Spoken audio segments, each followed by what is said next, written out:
અને global grant અંગે વાત કરવાના છે પીડીજી લલિત શર્માજી આપણી જોડે છે. I request Dr. Shashank Rathod, PDG Dr. Shashank Rathod, to give opening remarks to this function program.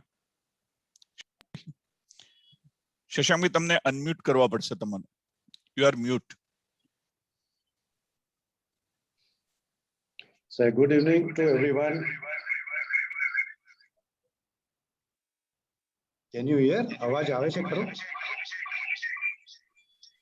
અવાજ આવે છે પણ ઇકો પડે છે, એકદમ ઇકો આવે. શશાંક ભાઈ તમારે ત્યાં બે ચાલુ હશે કનેક્શન. તો મોબાઈલ થી કરું હવે નાઉ? હા હવે બરાબર. Okay. See, welcome to this TRF second educational program. I would just say that we talk about Rotary International. મને ઘણીવાર એવું થાય કે આ ઇન્ટરનેશનલ જે શબ્દ છે તમારે એપેન્ડ કોઈની બી જોડે કરવો હોય તો it can only be done if that organization is involved stretching their hands beyond the boundaries and frontiers, right? હવે રોટરીના બધા પ્રોગ્રામ્સ જુઓ તો you will see that it is a programs of Rotary Foundation which truly qualifies Rotary to be called Rotary International, right? You are getting the voice now? Yes. Now, video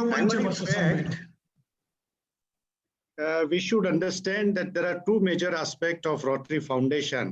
On the one side is a glorious, fabulous programs of Rotary Foundation, and on other side is a fund development, necessary fund to be raised to pay for this program. Our bank balance you deposit in the bank and then you can withdraw it. So Rotary Foundation gives us a window to see the real world. A window through Juo Rotary Foundation, you will see the half of the world's population is surrounded by poverty. You will see millions of children have no educational or school facilities. Millions of children are sick and crippled. These people are struck with the diseases. Many of you, and now we have seen the Rotary Foundation in action, all of us. જે જગ્યા ઉપર malnutrition prevents the growth of a children, the Rotary provides them supplements. જે જગ્યા ઉપર water has been drawn from generation from polluted stream, Rotary Foundation funded wells are created. Where schools are not there for children, Rotary builds schools. Educational facilities, where diseases are rampant, the Rotary provides vaccines and drugs. Where poverty are there, Rotary builds local shelter. When young students want to study abroad, the Rotary gives ambassadorial scholarship, peace scholarship, group study action, now we call VTT, vocational training team. So there are the kaleidoscope of the programs which Rotary Foundation is addressing. And we Rotarians can create our tailor-made programs, and for that we can apply for variety of global grants to Rotary Foundation. And Foundation and our matching partner would give us a fund for this. So today, just last talk by Lalit was really fabulous on fund development. And today we are going to enjoy on global grants. Let me sum up by telling that if there is no Rotary Foundation, there will not be no Rotary International. Thank you and enjoy today's session. Thank you. Thank you, Shashank bhai. Friends, we all know Lalit bhai is past district governor. Lalit bhai is a DRFC and is very expert in this foundation. The other day he gave about first part of foundation. Today, I request Lalit bhai to begin his talk.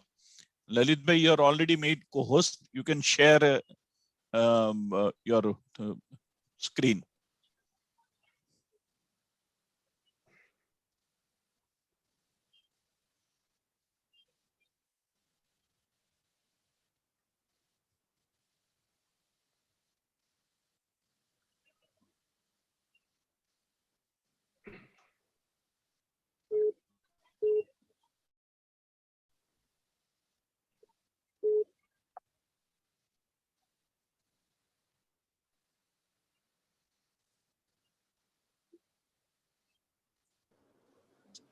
Lalit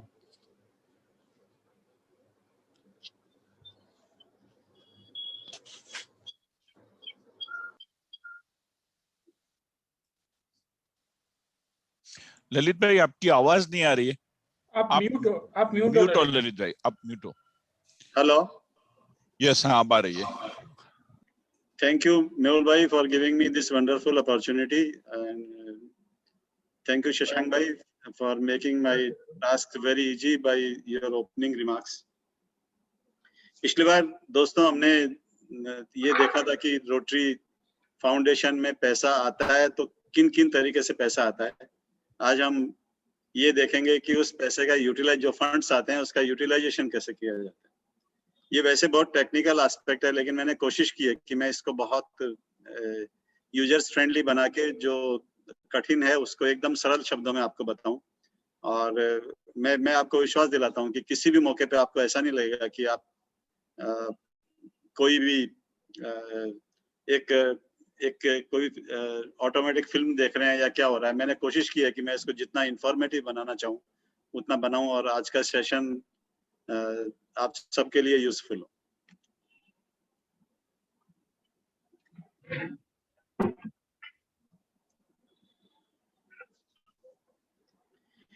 deployment fund में हमने देखा था कि जो fund के जितने तरीके हैं, annual fund, permanent fund, polio fund और रेस्ट्रिक्टेड फंड। एनुअल फंड में हमें था कि हम जितना भी कंट्रीब्यूशन करते हैं उसका 50% हमारे को डीडीएफ में मिलता है, और बाकी का जो 50% है वो रोटरी फाउंडेशन रोटरी के ग्रांट्स में दे देती है। परमानेंट फंड और ये एंडोमेंट फंड जो है, हमें मालूम है कि उसका प्रिंसिपल अमाउंट जो है हमेशा के लिए रोटरी के पास जमा रहता है, और उसको जो इन्वेस्टमेंट करते हैं उसकी जो अर्निंग होती है उस अर्निंग में कुछ एडमिनिस्ट्रेटिव एक्सपेंसेस के रूप में निकाल देते हैं, और बाकी जो होता है उसको ग्रांट और दूसरे प्रोग्राम को पोषित करने में लगाते हैं। पोलियो फंड में जो इकट्ठा करते हैं उसका पूरा का पूरा यूटिलाइजेशन हम पोलियो प्रोग्राम और पोलियो से संबंधित जो भी आइटम है उसको हम प्रोक्योर करने में या उसके पीआर वगैरह में खर्च करते हैं। और रेस्ट्रिक्टेड फंड जैसे ग्लोबल ग्रांट या किसी भी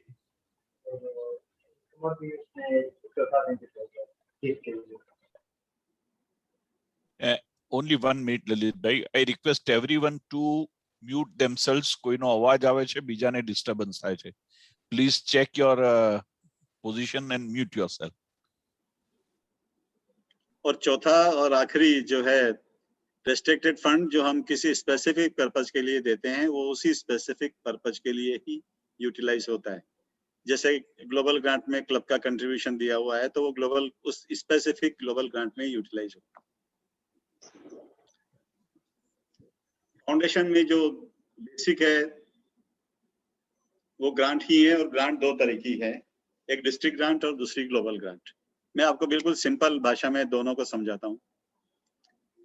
ये जो फंडिंग की जाती है ये इस तरह से 2017-18 का जो एनुअल फंड है वो रोटरी फाउंडेशन जमा करता है, 18-19 और 19-20 में उसको इन्वेस्टमेंट करता है, और 20-21 में इस बार उन्होंने वो हमारे को 50% जमा करवाएंगे, हमारे को डीडीएफ में मिलेगा। और अगले साल से 1 जुलाई से जो है ये 50% की अमाउंट घटा के 47.5 कर दी गई। अब आप कहेंगे कि डिस्ट्रिक्ट ग्रांट और ग्लोबल ग्रांट में फर्क क्या है? डिस्ट्रिक्ट ग्रांट बहुत छोटे छोटे प्रोजेक्ट के लिए की जाती है, और ग्लोबल ग्रांट्स में कम से कम $30,000 का बजट आपको होना जरूरी है। डिस्ट्रिक्ट ग्रांट की एप्लीकेशन है आप सिर्फ डिस्ट्रिक्ट में कर सकते हैं, जबकि ग्लोबल ग्रांट की एप्लीकेशन आपको रोटरी फाउंडेशन में ऑनलाइन करनी पड़ती है। डिस्ट्रिक्ट ग्रांट जो है ये हमारे लोकल और इंटरनेशनल प्रोजेक्ट के लिए हो सकती है, ग्लोबल ग्रांट ये सिर्फ इंटरनेशनल प्रोजेक्ट के लिए हो सकते हैं। डिस्ट्रिक्ट ग्रांट में किसी तरीके का कोई पार्टनर रिक्वायरमेंट नहीं है, लेकिन ग्लोबल ग्रांट में पार्टनर रिक्वायरमेंट है। डिस्ट्रिक्ट ग्रांट सिर्फ $3,000 पर क्लब के हिसाब से दे सकते हैं, लेकिन कैश नहीं दे सकते। लेकिन ग्लोबल ग्रांट में डीडीएफ और क्लब कंट्रीब्यूशन दिया जाता है। डिस्ट्रिक्ट ग्रांट में कोई टीआरएफ का मैच नहीं होता, ग्लोबल ग्रांट में टीआरएफ अपने हिसाब से मैचिंग करती है। डिस्ट्रिक्ट ग्रांट में पॉलरिस की क्रेडिट नहीं मिलती और इसमें हम जो कंट्रीब्यूशन देते हैं उसमें मिलती है। डिस्ट्रिक्ट ग्रांट लेने के लिए जरूरी है कि क्लब को क्वालिफाई होना चाहिए। क्वालिफाई कैसे होते हैं ये मैं आपको आगे की स्लाइड में बताऊंगा। और ग्लोबल ग्रांट के लिए भी ये जरूरी है कि क्लब क्वालिफाई होना चाहिए। डिस्ट्रिक्ट ग्रांट छोटे छोटे प्रोजेक्ट्स के लिए होती है और ग्लोबल ग्रांट बिग और लॉन्ग टर्म प्रोजेक्ट के लिए होती है, जो कि हमारा एरिया ऑफ फोकस में आता है, उसी में। डिस्ट्रिक्ट ग्रांट मैं आपको संक्षेप में बताऊंगा कि डिस्ट्रिक्ट ग्रांट क्या है। ये या तो लोकल या इंटरनेशनल जो ऑब्जेक्ट्स हैं उसके लिए हो सकती है। और इसके जो फंड हैं ये डिस्ट्रिक्ट वाइज अपने अपने हिसाब से आप क्लब सेलेक्ट करके उसमें फंड को स्पेंड कर सकते हैं। वोकेशनल ट्रेनिंग या मॉडिफाइड वीटीटी, कल्चरल एक्सचेंज, इनमें आप ले सकते हैं। और ये छोटे छोटे ऑब्जेक्ट्स के लिए ली जाती है। और हमारी जो लोकल कम्युनिटी है उसकी नीड के लिए या कोई बाहर की कोई इंटरनेशनल कम्युनिटी है उसकी नीड के लिए 3,000 रुपए पर क्लब से ज्यादा नहीं हो सकती। हर डिस्ट्रिक्ट को अपने अपने हिसाब से ये एक्टिविटीज और ये ग्रांट चूज करने का पूरा अधिकार है। डिस्ट्रिक्ट 3054 में हमारे यहाँ जो सीनेरियो है कि हमारे यहाँ बहुत फ्रीडम है, बहुत कम ग्रांट हुई है, लेकिन जो हुई है वो काफी अच्छी हुई है। जगदीश भाई ने अपने टाइम पे एजुकेशनल मटेरियल दिए थे, ग्रीन बोर्ड, क्लासरूम में फैन दिए थे, फोल्डेबल लाइब्रेरी दी थी और बाइसिकल स्कूल गोइंग चिल्ड्रन के लिए दिए थे, hand wash system, playground material. Rotary Club Deesa के लिए उन्होंने मॉर्ग बॉक्स दिया था, आरओ सिस्टम दिए थे स्कूल्स में। बीटीटी की मेडिकल टीम गई थी श्रीलंका और अफ्रीकन कंट्रीज में। रायला, रोट्रैक्ट, इंटरैक्ट और वोकेशनल ट्रेनिंग को सपोर्ट करने के लिए ये ग्रांट की जाती है। और ग्रांट मैनेजमेंट सेमिनार को भी पोषित करने के लिए ये इस ग्रांट के पैसे का उपयोग किया जा सकता है। सवाल ये है कि रोटरी फाउंडेशन डिस्ट्रिक्ट को कैसे फंड करता है। इसके लिए ये है कि एंटाइटलमेंट है कि जितना हमारा डीडीएफ है उसका 50% ही हम इस ग्रांट में ले सकते हैं। जैसे इस बार हमारा जो डीडीएफ है वो $32,500 है, तो हम मैक्सिमम ये ग्रांट है 50% यानी $16,250 की ले सकते हैं, इससे ज्यादा नहीं। अब $16,250 में कितने डिस्ट्रिक्ट को कितनी कितनी ग्रांट देनी है ये डिपेंड करता है हमारे गवर्नर के डिस्क्रिप्शन पे और ये इस फ्लो पे कि हमारे पास हम क्या ये 50% छोटे क्लब के लिए निकाल पाएंगे या नहीं निकाल पाएंगे। ये जो ग्रांट के पैसे हैं ये टीआरएफ सिर्फ डिस्ट्रिक्ट को देता है और उसके बाद उनको डिस्ट्रिक्ट जो है उन क्लब्स को डिस्ट्रीब्यूट करता है। डिस्ट्रिक्ट एक सिंगल ग्रांट रोटरी फाउंडेशन के पास अप्लाई कर सकते हैं ये एक या ज्यादा प्रोजेक्ट के लिए, और उसको देखते हुए रोटरी फाउंडेशन जिस तरीके से भी उनको सूट करता है वैसे उस प्रोजेक्ट को सैंक्शन करते हुए फंड डिस्ट्रिक्ट में डिसबर्स करेंगे। डिस्ट्रिक्ट फंड तब तक रिलीज नहीं किए जा सकते जबकि पुरानी वाली कोई डिस्ट्रिक्ट ग्रांट से वो क्लोज नहीं है। डिस्ट्रिक्ट ग्रांट जो है ये रोटरी के करंट जो डॉलर और रुपए की रेट है जो जिस वक्त पेमेंट होता है उसी के हिसाब से की जाती है। और जब हम ये साल खत्म होता है उसके बाद इसके फंड को यूटिलाइज नहीं किया जा सकता। और 31 मई तक अगर इनकी वो इम्प्लीमेंटेशन की और पेमेंट की रिक्वायरमेंट नहीं होती है तो ग्रांट आप नहीं लगा सकते, ग्रांट कैंसिल कर सकते हैं। मेरा केस मैं आपको बताता हूं, जब मैं गवर्नर था तो हमारे डिस्ट्रिक्ट को अप्रैल में रिपोर्टिंग के लिए कि हमारे यहाँ जो जितनी भी ग्रांट्स थी ग्लोबल ग्रांट और डिस्ट्रिक्ट ग्रांट उनकी रिपोर्टिंग प्रॉपर नहीं हुई थी और कुछ जगह तो हुई ही नहीं थी। इसीलिए हम चाहते थे तो भी हमारा डिस्ट्रिक्ट ग्रांट उस वक्त नहीं ले पाए क्योंकि हमने सोचा था कि हम इसके पैसे का यूटिलाइजेशन मार्च के बाद करेंगे, लेकिन चूंकि अप्रैल में बैन लग गया इसलिए हम लोग इसका यूटिलाइजेशन नहीं कर पाए। सवाल है कि क्लब को ये ग्रांट कैसे मिलेगी। इसके लिए सिंपल है कि क्लब को एक सिंपल पेपर पे एक एप्लीकेशन बना के डिस्ट्रिक्ट गवर्नर को देनी होती है। अब चूंकि टीआरएफ से कोई मैचिंग नहीं है और जितना फंड हमारे पास अवेलेबल है तो आप एक सिंपल एप्लीकेशन बनाइए और उसमें लिखिए कि हमें ये कौन से प्रोजेक्ट के लिए ये डिस्ट्रिक्ट ग्रांट करनी है, क्या इसका पर्पज है, कितने इसके बेनिफिशियरी होंगे, कितने समय में हम इसको कर पाएंगे और क्या क्या इसके फायदे होंगे, क्या इसकी कॉस्ट आएगी। और उसके बाद फिर डीजी डिसाइड करेंगे अपनी टीम के साथ मिलके कि क्या ये ग्रांट सैंक्शन करने लायक है। अगर उसमें लगता है कि इसमें ऑप्टिमम यूटिलाइजेशन हो सकता है तो निश्चित रूप से वो कंसिडर की जाएगी। लेकिन उसके बाद क्लब को डिस्ट्रिक्ट गवर्नर और उनके डीजी ऑफिस के साथ कोऑर्डिनेट करके पूछना पड़ेगा कि हमारी ग्रांट का स्टेटस क्या है। डिस्ट्रिक्ट ग्रांट के फंड कहाँ यूटिलाइज नहीं किए जा सकते, ये मैं आपको बताता हूँ कि किसी एक ग्रुप के लिए डिस्क्रिमिनेट करने के लिए या कोई पॉलिटिकल या रिलीजियस व्यू पॉइंट करने के लिए, कोई रिलीजियस फंक्शन करने के लिए। ऐसा नहीं कि हम आसाराम बापू का कोई फंक्शन करके उनके प्रमोशन करने का, that can not be done. या कोई ऐसी एक्टिविटी जो सेक्स डिटर्मिनेशन टेस्ट को बढ़ावा देती हो, उसके ऊपर भी नहीं किए जा सकते। और purchase of arms and ammunition पे भी इसको यूटिलाइज नहीं किया जा सकता। किसी भी एक संस्था को लगातार अगर हम सपोर्ट कर रहे हैं तो भी हम नहीं कर सकते। और कोई भी फाउंडेशन या परमानेंट ट्रस्ट को स्थापित करने के लिए भी ये ग्रांट नहीं लगाई जा सकती। लैंड या बिल्डिंग परचेज ये भी इस ग्रांट से नहीं हो सकते। फंड रेजिंग एक्टिविटी इस ग्रांट से नहीं हो सकते। या रोटरी की कोई दूसरी कोई इवेंट्स जिसका खर्चा हमने ऑलरेडी कर दिया है वो भी इस ग्रांट के थ्रू पोषित नहीं किया जा सकता। इस ग्रांट में हम और हमारा डिस्ट्रिक्ट कहाँ पीछे है? सबसे बड़ी बात तो ये कि लोगों को पता ही नहीं है कि ये ग्रांट होती भी है क्या। दूसरा, डीडीएफ हमारे पास हमेशा शॉर्टेज में रहता है, इसलिए गवर्नर के पास इतना डिस्क्रिप्शन ही नहीं रहता है कि वो डिस्ट्रिक्ट ग्रांट के लिए कुछ पैसा डीडीएफ में से निकाल पाए। और लास्ट के 12 में से 4 बार ऐसा हुआ कि हमारे डिस्ट्रिक्ट में क्लब ने रिपोर्टिंग ही नहीं की पैसा लेने के बाद। कई क्लब तो ऐसे थे जिन्होंने उसका एक्नॉलेजमेंट, पावती भी नहीं भेजी कि क्या हो।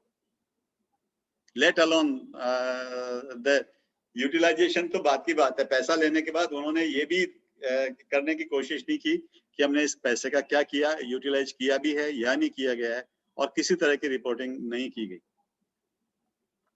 और जब पूछा गया कि ये क्यों आपने नहीं किया, तो बड़ा पिक्यूलियर जवाब दिया कि सर ये भी करना पड़ता है क्या हमने पैसा लिया तो इसका आपको जवाब देना पड़ेगा? हमने तो दे दिया सबको।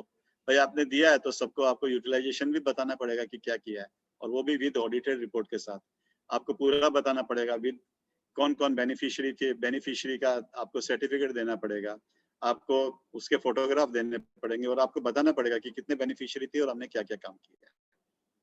एक पिक्यूलियर चीज बताता हूँ, रत्नेश कश्यप जी जब हमारे यहाँ डिस्ट्रिक्ट गवर्नर थे, उन्होंने एक ग्लोबल ग्रांट की और उसमें 13 क्लब को उन्होंने पैसे दिए,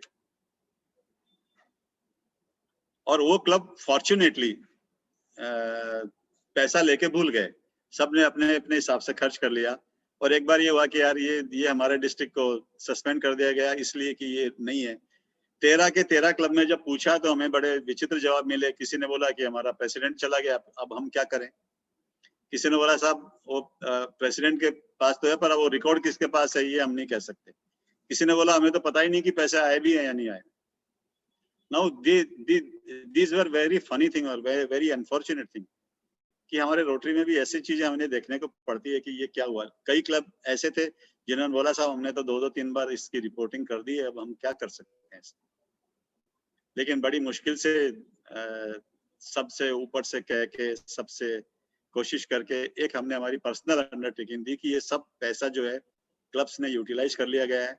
जिनकी रिपोर्टिंग थी उनकी तो कर दी। 3 या 4 क्लब ऐसे थे जिनकी रिपोर्टिंग हम नहीं कर पाए थे, और उनसे कहा कि अगर ये फ्यूचर में किसी तरीके का कोई ये इनकम टैक्स में या कहीं पे केस खुलता है और हम इसकी जवाब नहीं दे पाते हैं, तो हम लोग व्यक्तिगत रूप से जितने पैसे उनको दिए गए हैं क्लब को, उतने पैसे व्यक्तिगत रूप से रोटरी फाउंडेशन को चुकाएंगे।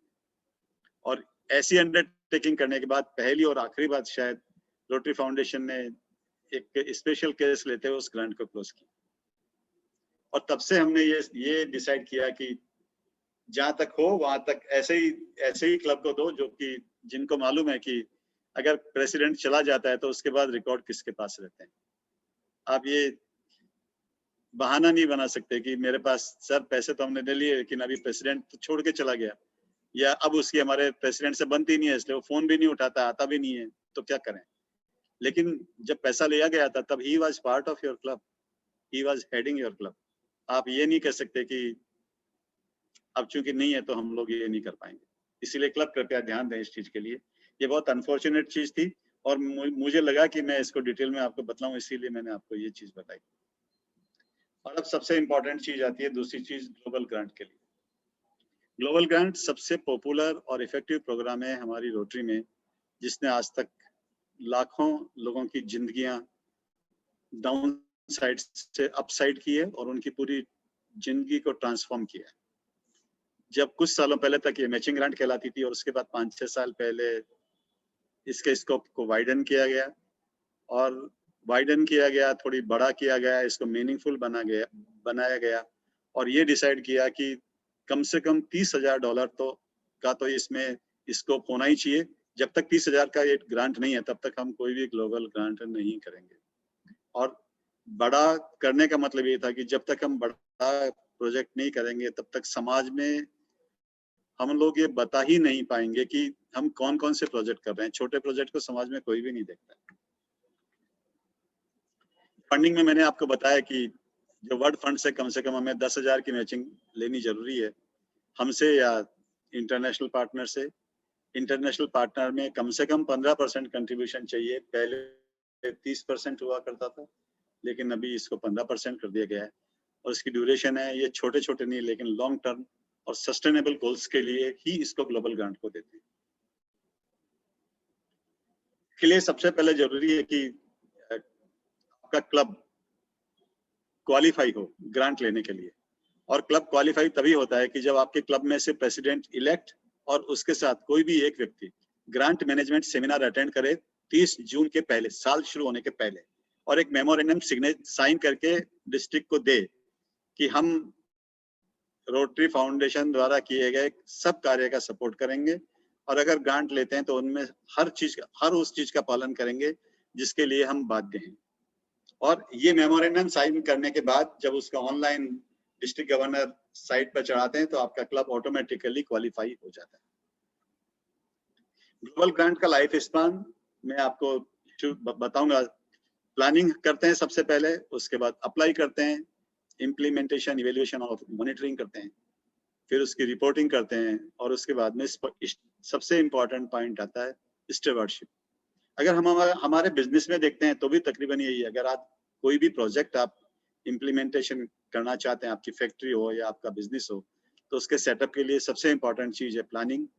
उसके बाद प्लानिंग का एग्जीक्यूशन, इम्प्लीमेंटेशन और पीरियडिकल इवेल्युएशन की आपने जो गोल बनाए थे आप उसी हिसाब से ग्रांट आपकी चल रही है या नहीं चल रही है, उसको मॉनिटरिंग ठीक से कीजिए। उसके बाद वो कंप्लीट हो जाती है तो उसकी रिपोर्टिंग कीजिए। और स्टीवर्डशिप, जिसके बारे में मैं बाद में चर्चा करूंगा। ग्लोबल ग्रांट की जो साइकिल है, सबसे पहले रिव्यू करते हैं हम ग्लोबल ग्रांट को हमारे स्टेज पे और उसकी एप्लीकेशन बनाते हैं।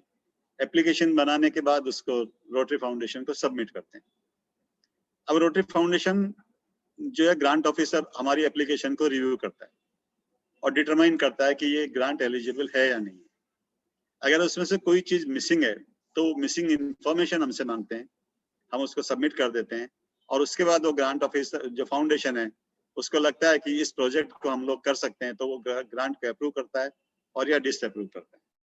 ऐसा नहीं है कि हमेशा अप्रूव ही होती है, काफी केस में ऐसा भी होता है कि ग्रांट एप्लीकेशन अप्रूव ही नहीं हो पाती है। सबसे इंपॉर्टेंट काम जो ग्रांट को परिकल्पना करते हुए ये सोचने का है कि जो ये ग्रांट है ये हमारे इन 6 एरिया ऑफ फोकस में होनी चाहिए। रोटरी फाउंडेशन के 6 एरिया ऑफ फोकस है: peace and conflict prevention resolution, disease prevention and treatment, water sanitation, maternal and child health, basic education and literacy, economic and community development. और एक साथ से एक दूसरा और बहुत इंपॉर्टेंट एरिया ऑफ फोकस होने वाला है, वो है एनवायरमेंट प्रोटेक्शन। दुनिया के कोई भी जो प्रोजेक्ट्स हैं, सोशल प्रोजेक्ट्स हैं, वो तकरीबन 90% इन 7 केसेस में आ जाते हैं। रेयरली कोई ऐसा होगा जो इन एरिया में नहीं आ सकते हैं। इसलिए कोई भी सोशल प्रोजेक्ट अगर हम करते हैं तो हमें ये डिटरमाइन करना पड़ता है कि इन 6 में से क्या है और आने वाले टाइम में ये 7वां भी इंपॉर्टेंट हो जाएगा। सबसे पहले हमें एलिजिबिलिटी चेक करनी पड़ती है। रोटरी कलोल और रोटरी गांधीधाम का एक विचित्र केस आया, वो इनके यहाँ जो शमशान है उसको ये वुड फायर की जगह गैस फायर्ड करना चाह रहे थे। और जब इनकी एप्लीकेशन बनाने के लिए हम बैठे तो हमें लगा कि न तो ये पीस एंड कॉन्फ्लिक्ट प्रिवेंशन और रिजोल्यूशन में आती है, न ये डिजीज प्रिवेंशन में आती है, वाटर एंड सैनिटेशन में नहीं आती है, मैटरनल एंड चाइल्ड हेल्थ में भी नहीं आता है, बेसिक एजुकेशन में भी नहीं आता है, इकोनॉमिक एंड कम्युनिटी डेवलपमेंट में भी नहीं आता। तो जब किसी में भी नहीं आया तो हमने सोचा कि इसका किया क्या जाए, तो हमने रोटरी फाउंडेशन को लेटर लिखा कि ये ऐसे ऐसे है, अब इसमें किसी भी एरिया में नहीं हो रहा है तो इसका क्या किया जाए।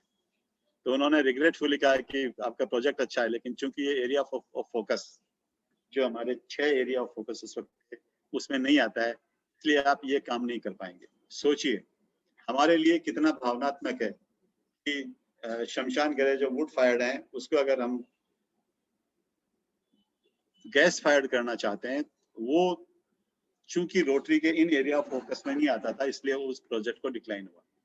और हम अगर ये एप्लीकेशन लगा के पूरी मेहनत कर लेते तो ये शायद रोटरी के ग्रांट में, ग्लोबल ग्रांट में नहीं हो पाता। इसीलिए सबसे पहले हमने जो सोचा यही किया कि हम ये एक्सप्लेनेशन ले लें। आप भी अगर सोच रहे हैं कि कोई ग्रांट हमें करनी है तो इसीलिए इम्पोर्टेंट ये है कि आप सबसे पहले उसकी एलिजिबिलिटी चेक कर लीजिए कि ग्रांट सैंक्शन होने के लिए एलिजिबल तो है या नहीं। उसके बाद उसका फंडिंग पैटर्न चेक कीजिए, बजट बनाइए, देखिए कि मेरे इस बजट में क्लब कितना लगाएगा, डिस्ट्रिक्ट कितना देगा, इंटरनेशनल पार्टनर से हमारी क्या एक्सपेक्टेशन है, इंटरनेशनल पार्टनर्स का हमारा डीडीएफ कितना लेंगे। और जब ये पूरा हो जाता है उसके बाद अपने इंटरनेशनल पार्टनर से टाई अप कीजिए। इंटरनेशनल पार्टनर को आप टाई अप करने के लिए या इंटरनेशनल पार्टनर ढूंढने के लिए आपके पास काफ़ी चीज़ें हैं। जो मोस्ट इम्पॉर्टेंट है वो यही है कि आजकल चूंकि ऑनलाइन मीडिया काफ़ी रिलेवेंट है, इसलिए ये सब लिंक्डइन मैंने आपको बताए हैं कि आप कीजिए। लेकिन जो सबसे इम्पोर्टेंट वो यही है कि सब चीज़ें पर्सनल कॉन्टेक्ट से ज़्यादा होती हैं। अगर आपके, हम फॉर्चुनेटली गुजरात में हम जो भी रहते हैं उनके सबके किसी न किसी के कोई ना कोई रिश्तेदार फॉरेन में रहते हैं और उनसे तकरीबन हर बार लीड मिल जाती है और प्रोजेक्ट को इम्प्लीमेंट करने में हमें ज़्यादा परेशानी नहीं होती। इसकी जो ग्रांट की फंडिंग बेसिस है वो तकरीबन, अगर हम होस्ट क्लब का कंट्रीब्यूशन होता है या होस्ट क्लब का डीडीएफ होता है या कोई थर्ड पार्टी हमें डोनेशन देती है। इंटरनेशनल की वजह से देखते हैं तो इंटरनेशनल का क्लब का कंट्रीब्यूशन होता है, इंटरनेशनल डिस्ट्रिक्ट का डीडीएफ हमें मिलता है। इसके अलावा कुछ दूसरे डिस्ट्रिक्ट से भी हम डीडीएफ ले सकते हैं। दूसरे डिस्ट्रिक्ट का मैं बताता हूँ, जैसे भी रोटरी क्लब कांकरिया अपना स्किन बैंक का प्रोजेक्ट लगा रही है गवर्नमेंट ऑफ गुजरात के साथ सिविल हॉस्पिटल। चूंकि डिस्ट्रिक्ट के पास फंड नहीं थे इसलिए उन्होंने बॉम्बे से डीडीएफ लिया और ताइवान से डीडीएफ लिया, और इस तरीके से डीडीएफ लेने के बाद, और बहुत हैंडसम डीडीएफ लिया, और लेने के बाद वो लोग अब इसकी एप्लीकेशन हो चुकी है और ये उसके रिव्यू के फाइनल स्टेज में। फंडिंग, जितनी हम फंडिंग करते हैं उसका कुछ टीआरएफ भी मैच करता है, और इस ग्रांट का सबसे अच्छा और इम्पोर्टेंट पॉइंट यही था, और ये पॉपुलर भी इसी वजह से थी और है कि जितना हम पैसा लगाते हैं उसका कुछ % हमारा रोटरी फाउंडेशन भी देता है। होस्ट क्लब का कंट्रीब्यूशन जितने भी हम रुपए लगाते हैं, जैसे हम $10,000 लगाते हैं तो पहले हमारे को 50% यानी $5,000 मिल जाया करते थे, लेकिन इस वर्ष से रोटरी फाउंडेशन ने ये बंद कर दिया। होस्ट डिस्ट्रिक्ट का जो डीडीएफ है इस वर्ष तक 1,000% 100% था, यानी अगर हम $10,000 का डीडीएफ देते हैं तो टीआरएफ भी उसमें $10,000 ही मैच करता है, लेकिन एक साथ से इसको कम करके 80% कर दिया है। ये एक दोहरी मार है। क्लब कंट्रीब्यूशन 50% से नील किया और होस्ट का जो डीडीएफ है वो भी 100% से 80% कर दिया। कई लोगों को लगता है कि यार अभी पहले जैसी आकर्षण नहीं रहेगा इसका। पहले तो हम 25% लगा के और 100% ले लेते थे, लेकिन अब शायद क्लब को और डिस्ट्रिक्ट को ज्यादा लगानी पड़ेगी, और शायद रोटरी फाउंडेशन भी यही चाहता है कि ये खुद कुछ कम दे और इसका जो पार्टिसिपेशन है वो डिस्ट्रिक्ट और क्लब लेवल पे ज्यादा है, और लोग बाग वो ये फंडिंग चाहते हैं कि इसकी फंडिंग क्लब जितना ज्यादा करे उतना ज्यादा अच्छा। इंटरनेशनल क्लब में भी जो है उसका होस्ट क्लब के हिसाब से नील कोई मैचिंग नहीं होगा। पहले 50% होता था, डीडीएफ का सेम है 100%, और अगले वर्ष से इसको 80% हो जाएगा, और अगले वर्ष से भी नहीं। मेरे पास तो अभी नोटिफिकेशन है कि जब तक ये मैचिंग कंप्लीट होती है तभी तक है, लेकिन अगर रोटरी फाउंडेशन के पास फंड नहीं होंगे इस वर्ष भी, तो भी ये 80% में ही कर देंगे वो। मुझे आज भी याद है, आज हम जयपुर सिटीजन का एक ब्लड बैंक की एप्लीकेशन लगा रहे थे, तो कल जब हमने इसका फंडिंग पैटर्न चालू किया तो $22,000 डीडीएफ का 80% ऑटोमेटिकली उसमें होके आ गया। इसका मतलब अभी 2-4 दिन में जो भी एप्लीकेशन सबमिट होने वाली है उसमें यही होने वाला है कि आपका 100% से 80% ही हो जाएगा। फॉर्चुनेटली आज उन्होंने वापस सुधार लिया और हम लोग 100% कर पाए जयपुर सिटीजन में, लेकिन बेसिकली प्रॉब्लम इस साल शायद 7-8 दिन में आने ही वाली है। मैं आपको स्पेशल ये स्लाइड है, आप इसको ठीक से देखिएगा कि पहले हम अगर $1,000 हमारे होस्ट क्लब लगाता था तो $500 टीआरएफ देता था। अगर हमारा डिस्ट्रिक्ट डीडीएफ 5,000 का देता था तो $5,000 का डीडीएफ टीआरएफ मैच करता था। इंटरनेशनल क्लब अगर 3,000 लगाता था तो $1,500 मिल जाते थे, और इंटरनेशनल का डीडीएफ 7,000 मिलता था तो हमें 7,000 मिल जाते थे। टिपिकली $1,000 क्लब लगा के और होस्ट डिस्ट्रिक्ट $5,000 का डीडीएफ देके हम $31,000 की ग्रांट कर लेते थे। इसका मतलब 1/5 पैसा हमारा डिस्ट्रिक्ट लगा के $31,000 की ग्रांट कर लेता था। लेकिन अब ये चीज नहीं हो पाएगी। अब आप ठीक से देखिए, अब जो एक मैं आपको दूसरा बताता हूँ। कोटा में जो है हमने एक नियोनोटल आईसीयू वार्ड बनाने के लिए एप्लीकेशन लगाई है। $62,000 की एप्लीकेशन है, उसमें से $20,000 होस्ट क्लब लगा रहा है, लेकिन टीआरएफ मैचिंग नहीं है। आप पिछली साइड देखिए, $1,000 पे मेरे को $500 मिल रहे हैं, लेकिन यहाँ पे $20,000 पे टीआरएफ एक भी मैचिंग नहीं दे रही है। आप देखिए कितनी श्रूडली रोटरी फाउंडेशन ने अपने जो मैचिंग के रिसोर्सेज हैं उसको कितनी श्रूडली कम कर लिया, हमें पता भी नहीं लगने दिया और ये काम किया। होस्ट डिस्ट्रिक्ट $1,000 हमने दिया है। इंटरनेशनल क्लब में हमारा कुछ भी नहीं था। इंटरनेशनल डिस्ट्रिक्ट से हमने $20,000 लिए, उसके $20,000 मैच हो रहे हैं, और इस तरीके से $20,000 लगा के $62,000 का प्रोजेक्ट रोटरी क्लब कोटा कर रहा है। अब यही होगा, पहले हम $6,000 लगा के $31,000 कर लेते थे, लेकिन अब हम $21,000 मिला के $62,000 कर रहे हैं, यानी 1/3 का। और ये तो हम लकी हैं, लेकिन 1/3 के बाद भी ठीक है। ओके, सॉरी, ये जो फंडिंग पैटर्न चेंज किया है, इसके बहुत दूरगामी परिणाम होंगे। और आगे वाली जो स्लाइड में बता रहा हूं, आप वो देखेंगे तो आपको लगेगा कि यार ये क्या हो रहा है। एक साथ किससे अगर कोटा की ग्रांट लगाई जाती तो $20,000 में तो कोई मैचिंग कर ही नहीं रहे हैं। $1,000 का 800 करते, और ये जो 20,000 इंटरनेशनल डिस्ट्रिक्ट का हमारे को मिला है उसके सिर्फ $16,000 ही होते। इसका मतलब $62,000 की ग्रांट में हमें 57,800 ही होते। $4,200 फर्दर आने वाले टाइम में कम हो जाएगा। ये एक ऐसी चीज है जो मेरे हिसाब से ग्लोबल ग्रांट को बैकफुट पे धकेलेगी। पिछले बार जब हमारी जो अभी के प्रेसिडेंट हैं, हमारे चेयरमैन जो टीआरएफ के आर रविंद्रन, जो मेरे रोटरी इंटरनेशनल के प्रेसिडेंट थे, जब पिछले बार उनसे बात कर रही थी तो मैंने उनसे यही चीज पूछा। मैंने कहा सर, ये आप इतनी सी चीज के लिए क्या कर रहे हो? और एक बात मैं आपको बताता हूँ कि जब मैंने इसका एनालिसिस किया कि ये होस्ट क्लब का और ये जो डीडीएफ का ये जो कम कर रहे हैं उसमें साल का कितना फर्क पड़ेगा, तो कोई बहुत ज्यादा नहीं था, $30 मिलियन। इसका मतलब 225 करोड़ रुपए। अब आप अगर 3,000 करोड़ रुपए के अंदर 225 करोड़ रुपए भी एडजस्ट नहीं कर सकते तो फिर आप क्या करोगे? हमें तो सब बोलते रहते हैं कि आप टीआरएफ में दीजिए दीजिए दीजिए, और यहाँ ये है कि अब चूंकि एनुअल फंड में कंट्रीब्यूशन नहीं आता है इसलिए हम इसको कम कर रहे हैं। अरे कंट्रीब्यूशन नहीं आता तो आप लीजिए, दूसरा कोई और सोर्स कीजिए, लेकिन आप इसके ऊपर कार्ट चला रहे हैं। I think this step is very detrimental. ये नहीं होना चाहिए। हम आते हैं कि इसकी प्लानिंग के लिए क्या करें। और सबसे इम्पोर्टेंट है कि इसका एक कम्युनिटी असेसमेंट होता है इंडिपेंडेंट एजेंसी के द्वारा, हम भी कर सकते हैं। 2018 से उन्होंने बहुत डिटेल में लगाया है, और जब तक हम उनको ये नहीं बता पाएंगे कि इस ग्रांट से हमारी पूरी कम्युनिटी को क्या क्या फायदा होता है, क्या क्या इसके बेनिफिट होंगे, किन किन लोगों को हमने शामिल किया है ये प्रोजेक्ट को इम्प्लीमेंटेशन करने के लिए, प्लानिंग करने के लिए, क्या इसके दूरगामी परिणाम होंगे, इसके सोशल जो इम्पैक्ट हैं वो क्या होंगे, और समाज में इसका रोटरी की इमेज के ऊपर क्या फर्क पड़ेगा।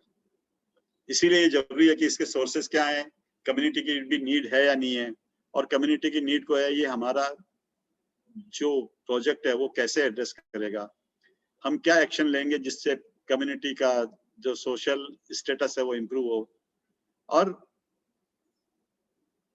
इसके जो है ना लॉन्ग टर्म प्लानिंग क्या होंगे, इसके मेजरेबल आउटकम कितने होंगे, और इसके क्लियर कट गोल हैं तो क्या होंगे, और इसके जो बेसलाइन डेटा है उनका क्या होगा। हमने SGVP का जो एक एजुकेशन का प्रोजेक्ट किया था, SMVS का जो किया था, और कड़ी का, हमने इन सब का गांव-गांव में भेज के करके और ये इम्प्लीकेशन करके पता लगवाया। जैसे कड़ी का किया तो वहाँ हम सोच रहे हैं कि हमने जो इसके लिए हम एक वो हार्ट केयर वार्ड की स्थापना कर रहे हैं, तो रूटीन हमसे पूछा कि ये कर तो रहे हो, लेकिन अहमदाबाद तो बिल्कुल पास में है, कौन कौन से गांव में कितने कितने आदमी आएंगे। तो हमने बताया उनको कि मैडम अगर किसी के हार्ट अटैक आता है तो अगर वो कड़ी के पास में है और उसको अहमदाबाद में लाएंगे तब तक तो वो खत्म हो जाएगा। इम्पोर्टेंट ये नहीं है कि वो कितने किलोमीटर है, इम्पोर्टेंट ये चीज है कि उसको टाइम से हार्ट केयर फैसिलिटी। और फिर हमने गांव-गांव का सर्वे करके उनको बताया कि कितने लोग बाग हो सकता है पीड़ित हो, हमारे पास कड़ी के हॉस्पिटल में कितने लोग बाग आए इस चीज के लिए जिनको कि हमने रेफर किया। और ये जब सब डेटा हमने दिए तो जाके उन्होंने हमारा प्रोजेक्ट सैंक्शन किया। प्रोजेक्ट प्लानिंग के लिए ये जरूरी है कि हमारे क्लब में हम प्रोजेक्ट की कमेटी को अपॉइंट करें, और उसमें हर मेंबर का जो कि टीम बना के उसमें उसकी रोल और रेस्पॉन्सिबिलिटी का हम पूरा का पूरा सबको बताएं कि कौन व्यक्ति है इसको ओवरऑल प्रोजेक्ट को देखेगा, इसके फाइनेंशियल कौन कौन देखेगा, इसका इम्प्लीमेंटेशन पार्ट कौन देखेगा, ये जो इम्प्लीमेंटेशन हो रहा है थर्ड किसी जगह पे तो वहां से इसको कोऑर्डिनेट कौन करेगा, कैसे कैसे इसकी रिपोर्टिंग की जाएगी। और सबसे इम्पोर्टेंट बात आता है कि कॉन्फ्लिक्ट ऑफ इंटरेस्ट, जो कि मैं बाद में आऊंगा। फाइनेंशियल प्लानिंग के लिए ये हमें ये सबसे पहले सुनिश्चित करना पड़ता है कि जो हमारे फंड है वो प्रॉपरली इम्प्लीमेंटेशन करने के लिए ही यूटिलाइज किए जाएं। जिस पार्टी से हमने सैंक्शन करवाया उसी पार्टी की वही मशीन आपको प्रोक्योर करनी है। अगर आप चेंज कर रहे हैं तो आप रोटरी फाउंडेशन से परमिशन लीजिए, बिना चेंज के आप नहीं कर सकते। और आप ये देखेंगे कि जिस पर्पज के लिए मैंने फंड लिए हैं उसी पर्पज के लिए मैं यूटिलाइज कर रहा हूँ या नहीं कर रहा हूँ। एक क्लब कंट्रोल बैंक अकाउंट होना चाहिए, जैसे मैंने आपको बताया। ऐसा नहीं होना चाहिए कि प्रेसिडेंट है चला गया और फिर उसके बाद में पता ही नहीं चला कि बैंक में कौन हो रहा है, क्या हो रहा है, कौन कर रहा है। एक ऐसा पेरेनियल अकाउंट होना चाहिए, क्लब कंट्रोल बैंक अकाउंट, जो कि हमें ये बताए कि जो कि 2 व्यक्ति उस पर सिग्नेचर करने चाहिए और उसका जुडिशियस इस्तेमाल होना चाहिए फंड्स का। हमारा फिनेंसिंग का जो भी है हमारे को पूरा ध्यान रखना चाहिए। सबसे इम्पोर्टेंट बात आती है रोटरी के लिए कि डॉक्यूमेंट रिटेंशन का। अब जब हम ये ग्लोबल ग्रांट की प्लानिंग करते हैं और साल 1.5 साल ये प्रोजेक्ट चलता है और उसके बाद 5-6 साल हमारे को ये रोटरी में रिकॉर्ड बताने रहते हैं, तो हमें ये सुनिश्चित करना पड़ता है कि जो रिकॉर्ड्स हैं ये रिकॉर्ड हमारे पास किस व्यक्ति के पास रहेंगे, ताकि अगर साल खत्म हो जाने के बाद हम लोग ये नहीं कहें कि यार ये तो अभी वो टीम चलेगी, हमें तो पता ही नहीं है कि कहाँ है।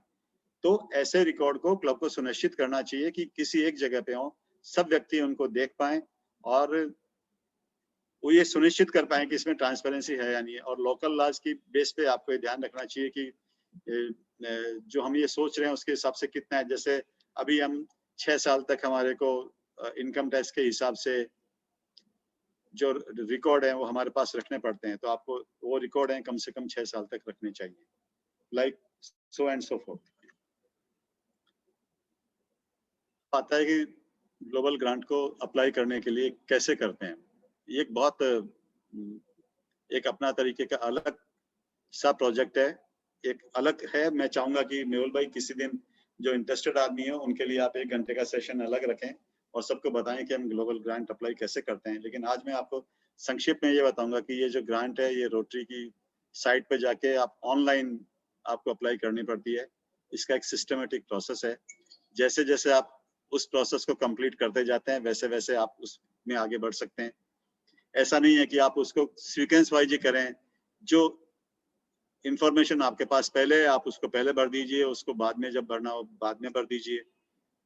और वो आपसे हर चीज का डिटेल इंफॉर्मेशन मांगते हैं, हर एस्पेक्ट का, कि आप ये जो कर रहे हैं वो उसके क्या इम्पैक्ट होंगे, कैसे कैसे आपको करेंगे, कौन कौन इसको देखेगा, इसका टाइम, इम्प्लीमेंटेशन का टाइम कैसे होगा, कोई एम्बिग्यूटी नहीं होना चाहिए। और जब आप पूरी तरीके से कंप्लीट कर लेते हैं, पूरे आप उसमें ये लगा देते हैं कि कितने का बजट है, आप सब कोटेशंस वगैरह उसमें लग कर देते हैं और फिर ये बता देते हैं कि उस बजट को हम कैसे कैसे फाइनेंस करेंगे, तो ग्रांट आपको क्लोज करके और उसको ऑथराइज कर सकते हैं। क्लब प्रेसिडेंट ऑथराइज करेगा और DRFC ऑथराइज करेगा और डिस्ट्रिक्ट गवर्नर ऑथराइज करेगा। और इसी तरीके से हमारा इंटरनेशनल पार्टनर में भी ऑथराइज करेंगे। और जब ऑथराइज कर देते हैं तो ऑटोमेटिकली ग्रांट सबमिट हो जाती है और it is eligible for review और उसको वो लोग रिव्यू करते हैं। इसका जो लाइफ का जो ये मेरे लिए एक बिल्कुल एक लेसन था ऑनलाइन वर्किंग करने के लिए।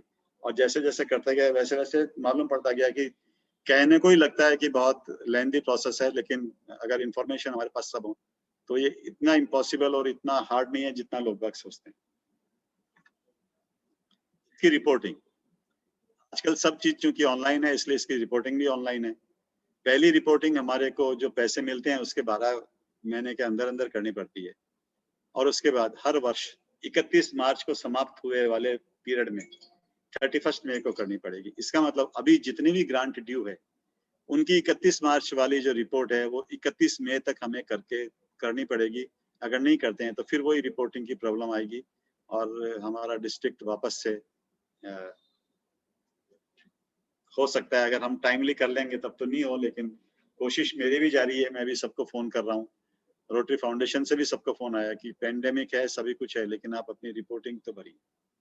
और जब फाइनल रिपोर्टिंग है, ये अपना प्रोजेक्ट इम्प्लीमेंटेशन होता है, उसके 60 दिन के अंदर अंदर आपको ग्रांट साइट पे जाके करनी होती है। कॉन्फ्लिक्ट ऑफ इंटरेस्ट वो चीज है जो हम कभी सोचते ही नहीं। ये कॉन्फ्लिक्ट ऑफ इंटरेस्ट तब होता है जबकि उस प्रोजेक्ट से किसी रोटेरियन को या उसके रिश्तेदार को या उसके फ्रेंड को या उसकी संस्था को किसी भी तरीके का बेनिफिट कैश में मिलता है या इन काइंड मिलता है या कोई फेवर मिलता है। अगर ऐसा कुछ है तो हमें बता देना चाहिए कि क्या है। जैसे मैं ललित शर्मा, मैं एक हमारे क्लब से कोई ग्रांट अप्लाई करता हूँ और मैं सोचता हूँ कि मैं एक हॉस्पिटल में डोनेट कर दूं उसको, और उस हॉस्पिटल का ट्रस्टी ही मैं हूं, तो ये कॉन्फ्लिक्ट ऑफ इंटरेस्ट कहलाएगा कि ग्रांट दिलाने वाला भी वही है, ग्रांट पाने वाला भी वही है। ये कॉन्फ्लिक्ट ऑफ इंटरेस्ट है। वो कॉन्फ्लिक्ट ऑफ इंटरेस्ट है तो रोटरी फाउंडेशन ऐसा नहीं है कि नहीं देता है, लेकिन आप उसे बताइए कि ये कॉन्फ्लिक्ट ऑफ इंटरेस्ट है। मिस्टर ललित शर्मा चूंकि इस ग्रांट को देख रहे हैं, वो ही इस ट्रस्ट के जिसको मिल रहा है उसके ट्रस्टी हैं, और लेकिन इसमें क्या क्या बेनिफिट है, क्यों है ये, और क्यों इसको सैंक्शन किया जाए, ये हमें बताना चाहिए।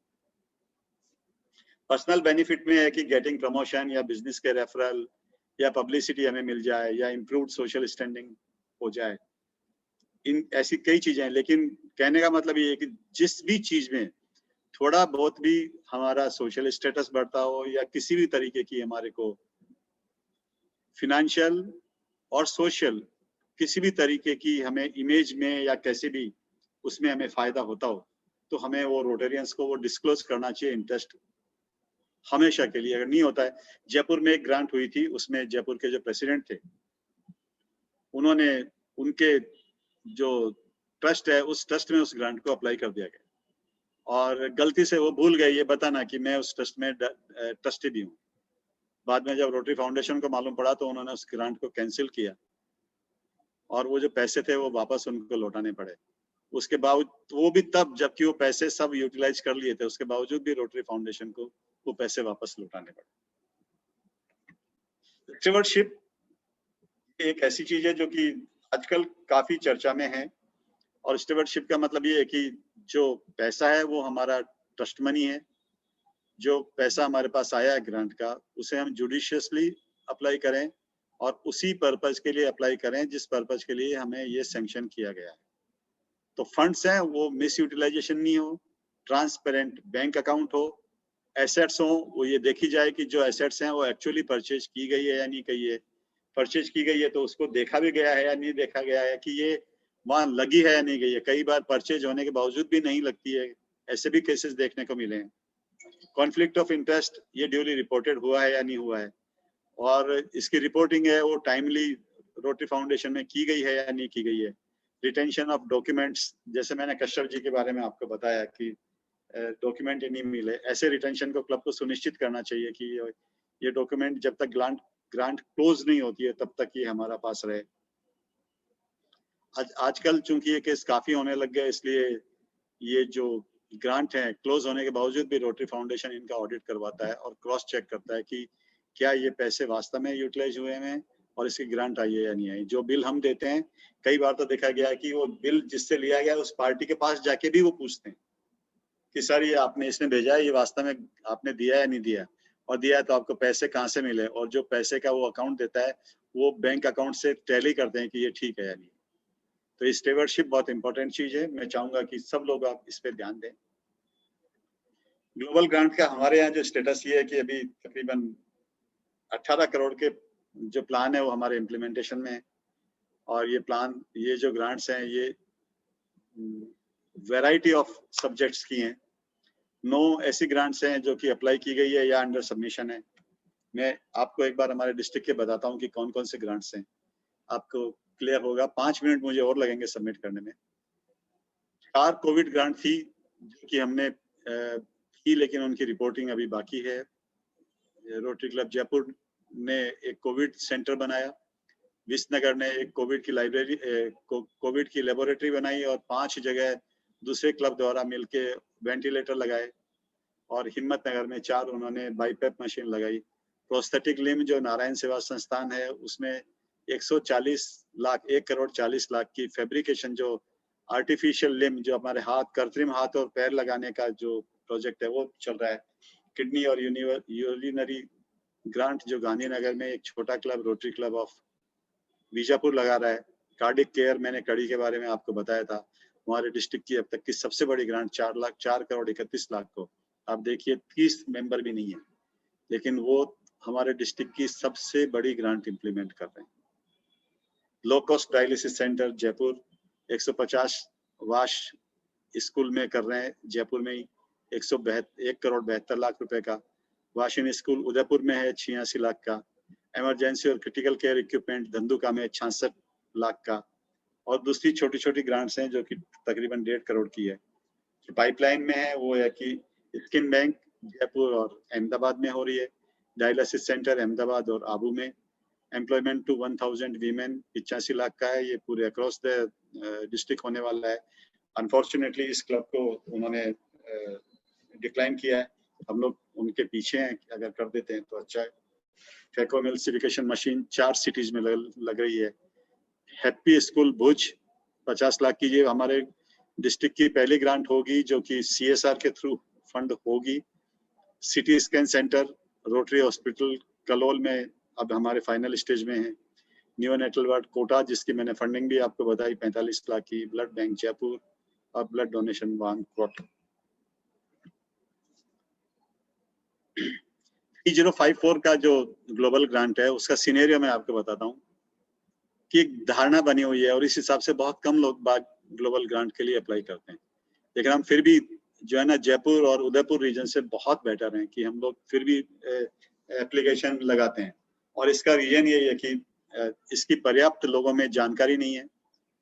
लोग बाग, मुझे पर्सनली ऐसा लगता है कि लोग बाग डिजायर्ड एफर्ट करने से कतराते हैं, शर्माते हैं, और इसीलिए वो मेहनत वाला काम नहीं करना चाहते, क्योंकि हम लोग बातें ज्यादा करते हैं और काम कम करते हैं। हमें लगता है कि ग्लोबल ग्रांट की जो प्रोसेस है ये बहुत लेंथी प्रोसेस है, और मुझे पर्सनली जो लगता है वो ये कि मोस्ट ऑफ द क्लब्स में 2 या 3 साल तक एक तरीके से एकजुट होकर काम करने वाली कोर टीम का अभाव है, और यही रीजन है कि हम लोग अच्छे प्रोजेक्ट नहीं कर पाते। क्लब सीरियसली थिंकिंग नहीं करते हैं प्रोजेक्ट के लिए जो एलिजिबल ग्लोबल ग्रांट के लिए, और वो छोटे छोटे प्रोजेक्ट करके ही अपने कर्तव्य की इतिश्री कर लेते हैं। लेकिन हमें सोचना चाहिए कि जब तक बड़े प्रोजेक्ट नहीं करेंगे तब तक समाज में वो हम नहीं दे पाएंगे जो कि हो पाएगा। हमें करना क्या चाहिए, वाइबल प्रोजेक्ट जो हो आप लाइए। फॉरेन क्लब में आपको बिलीव दिलाता हूँ कि अगर हम कोशिश करें तो वो लोग भी पैसा देने को तैयार हैं। अभी मैं आपको एक विचित्र बात बताता हूँ।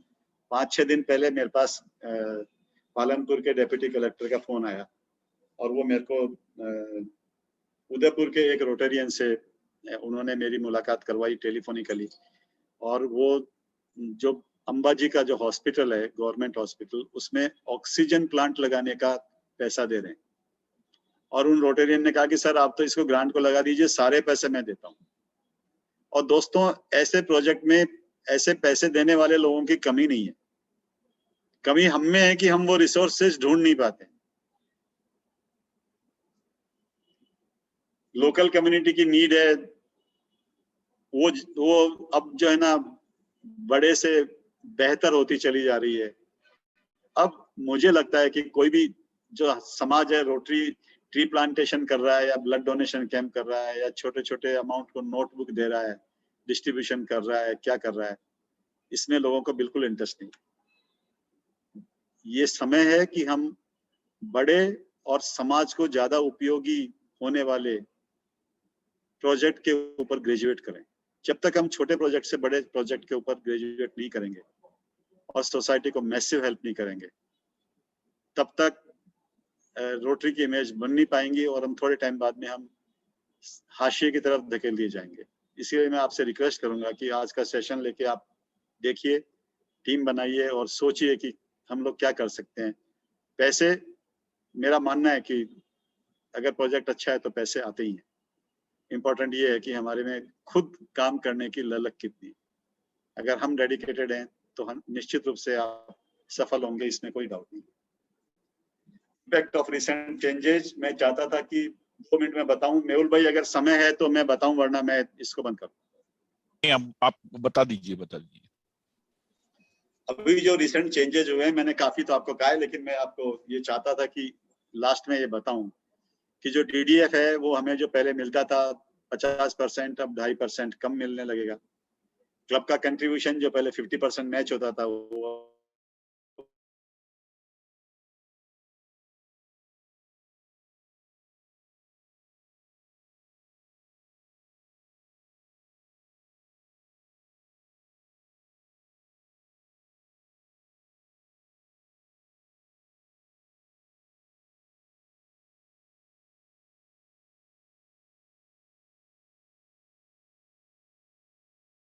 सौ 25 करोड़ होते हैं। अब 27 करोड़ के बजट में 225 करोड़ भी अगर एडजस्टेड नहीं कर सकते हैं तो उनको हमारे जैसा कोई गुजराती अकाउंटेंट ढूंढना चाहिए जो कि इन सब चीजों को ठीक से मिला के और काम करके दे पाए।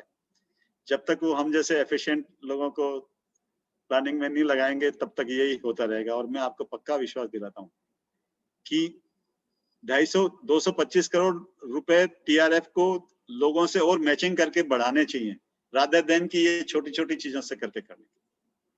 मेरे ख्याल से ये एक ऐसा कदम है जिसमें हम, मुझे विश्वास है कि ये आने वाले सालों में इसके ऊपर कुछ पॉजिटिव स्टेप TRF ले।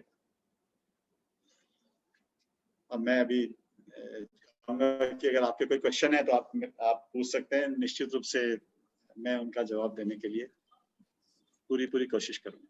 मेहुल भाई। Thank you, Lalit. Thank you very much. We'll take questions one by one. जिसको भी क्वेश्चन है वो अपना हैंड रेस कर दीजिएगा ताकि पता चले स्क्रीन पे, and we'll give chance everyone to one by one. First question, Digam. Good afternoon sir. मेरा ये क्वेश्चन था कि फिलहाल जो अभी आपने बात बताई अंबाजी के ऑक्सीजन प्लांट लगाने की, तो अगर सिमिलर कोई प्रोजेक्ट हमें कहीं करना है ऑक्सीजन प्लांट के लिए, तो मिनिमम टाइम कितना लग सकता है उसमें, मतलब मैं ग्रांट होने में? अभी फॉर्चुनेटली हमारे जो गवर्नर है राजेश जी ने इन्होंने 10 एक दिन पहले चंद्रा पारमर जो हमारी ग्रांट कोऑर्डिनेटर है उनको एक लेटर लिखा था और कहा था कि अगर आप बहुत टाइम लगाती हैं हमारे दूसरे प्रोजेक्ट को सैंक्शन करने में, कोविड वाले अगर एप्लीकेशन हो तो उसमें क्या किया जाए। तो उसने लिखा है कि मैं आपका जो है ना जितना जल्दी होगा यानी उसके हिसाब से विदिन 7 वर्किंग डेज वो सैंक्शन कर देगी। और यही रीजन है कि हम लोग ये कोविड ग्रांट वहां पे लगा रहे हैं। और जब मैंने वो कॉरेस्पोंडेंस उनको अमेरिकन डोनर को भेजी, देन ही इमीडिएटली टोल्ड मी कि ललित भाई ऐसा है तो आप ये प्लीज इसको कर लो और आप इसको ग्लोबल ग्रांट में ले लीजिए। और कल पैंडेमिक होने के बावजूद भी मैं अंबाजी गया, यहाँ पूरे डिटेल लेके आया, आज मैं इसको बैठ के एप्लीकेशन को लगा रहा हूँ। ऐसी अगर और कोई आपके पास ग्रांट है तो आप मेहरबानी करके मेरे से कांटेक्ट कीजिए निगम भाई। और मैं निगम भाई को ही नहीं, मैं पूरे डिस्ट्रिक्ट में अपने यहाँ सबको बोलना चाहूंगा कि ऐसी कोई है तो आप प्लीज। ठीक, thank you.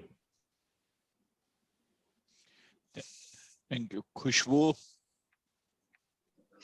you can ask a question. Good evening sir. Good evening. Sir आपने बोला कि टीआरएफ फंडिंग और एनुअल ग्रांट्स में पैसा इकट्ठा ज्यादा करना चाहिए, फंडिंग ज्यादा करना चाहिए, तो can you give us some suggestions how you should increase your TRF funding या annual funding for the club? Absolutely 3-4 चीजें हैं। जैसे हमारे क्लब में भी अगर हम डोनर हिस्ट्री निकाल के देखते हैं तो 25 आदमी में से 20 आदमी ऐसे निकलते हैं जिन्होंने कभी रोटरी फाउंडेशन में दान दिया ही नहीं। तो सबसे पहले जरूरी है कि हम उन लोगों का पूल बनाएं जिन्होंने कभी दिया नहीं, उन लोगों से लेने की कोशिश करें। और अनफॉर्चुनेटली हमारे डिस्ट्रिक्ट में क्या होता है, वो 300-400 आदमी है जो हर साल देते चले जाते हैं और उनसे रिक्वेस्ट करते हैं, उनसे ही पैसे आते हैं। हमने कभी जो अनटैप्ड रिसोर्सेज है उसको कभी टैप करने की कोशिश नहीं की। और जो दूसरा है वो ये कि हमने हमेशा ये सोचा कि हम रोटेरियन से ही पैसा लें, कभी ये नहीं सोचा कि रोटेरियन से रोटरी के बाहर भी जो सर्कल है उससे भी पैसा लिया जाएगा। ये हमारे डिस्ट्रिक्ट की सबसे बड़ी जो है ना सबसे बड़ी एक ऐसी स्ट्रेटेजी है जिसपे हमने कभी काम नहीं किया, लेकिन अब भी जरूरत है कि हम लोग इसका काम करें। Thank you. Yes, there was a question from CA Keyur Thakkar from DISA. Chat box में लिखा था, Keyur, you are there? Keyur? Yes, sir. Yes, sir. You can ask your question about that gas this thing. Okay. Good afternoon, Gas sir. fired. Good afternoon, Lalit ji. कैसे हो केयूर? बस sir बढ़िया एकदम। अच्छा sir, वो आपने बोला ना वुड फायर से गैस चैम्बर में कन्वर्ट किया, वो प्रोजेक्ट रोटरी फाउंडेशन ने रिजेक्ट किया था, तो वो सर एनवायरनमेंट के अंदर नेक्स्ट ईयर से एलिजिबल हो पाएगा? हाँ, यस, नेक्स्ट ईयर से लागू हो। नेक्स्ट ईयर से।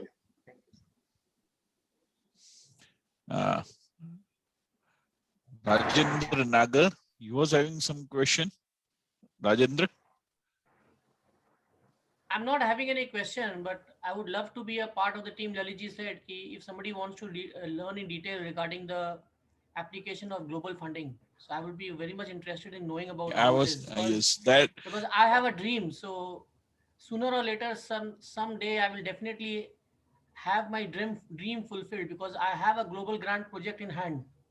But I'm looking for proper sources and proper direction so that it can be given the light of the day.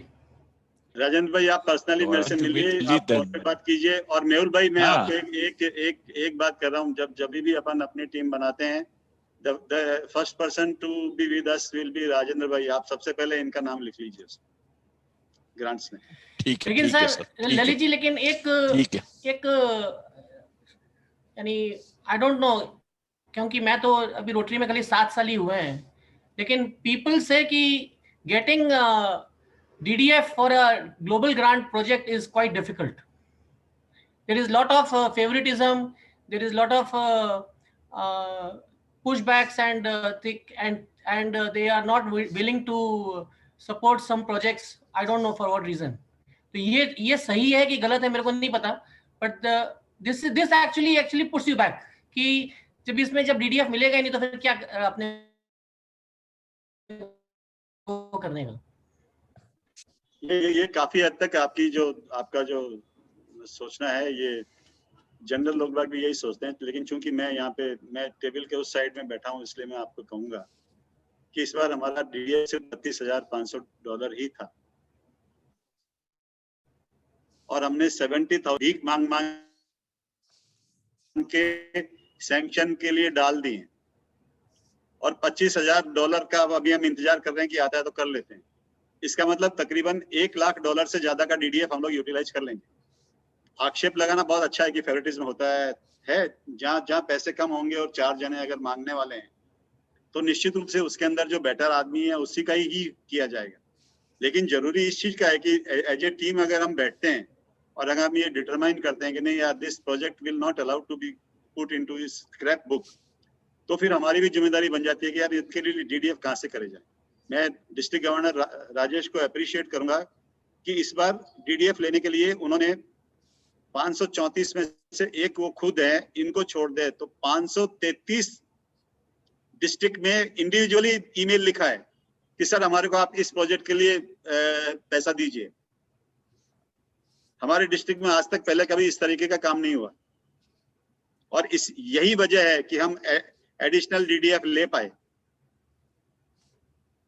अब जब कोई भी काम है राजेश कर सकता है तो उसके बाद आने वाले जो है लोग भी कर सकते हैं। सर ये पारदर्शी और ये ओपननेस और ये क्लैरिटी बहुत जरूरी है।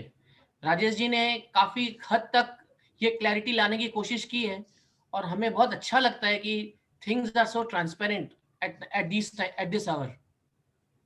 नहीं और मैं तो इस बार एक काम और करने वाला हूँ जो हमारे डिस्ट्रिक्ट में कभी नहीं हुआ।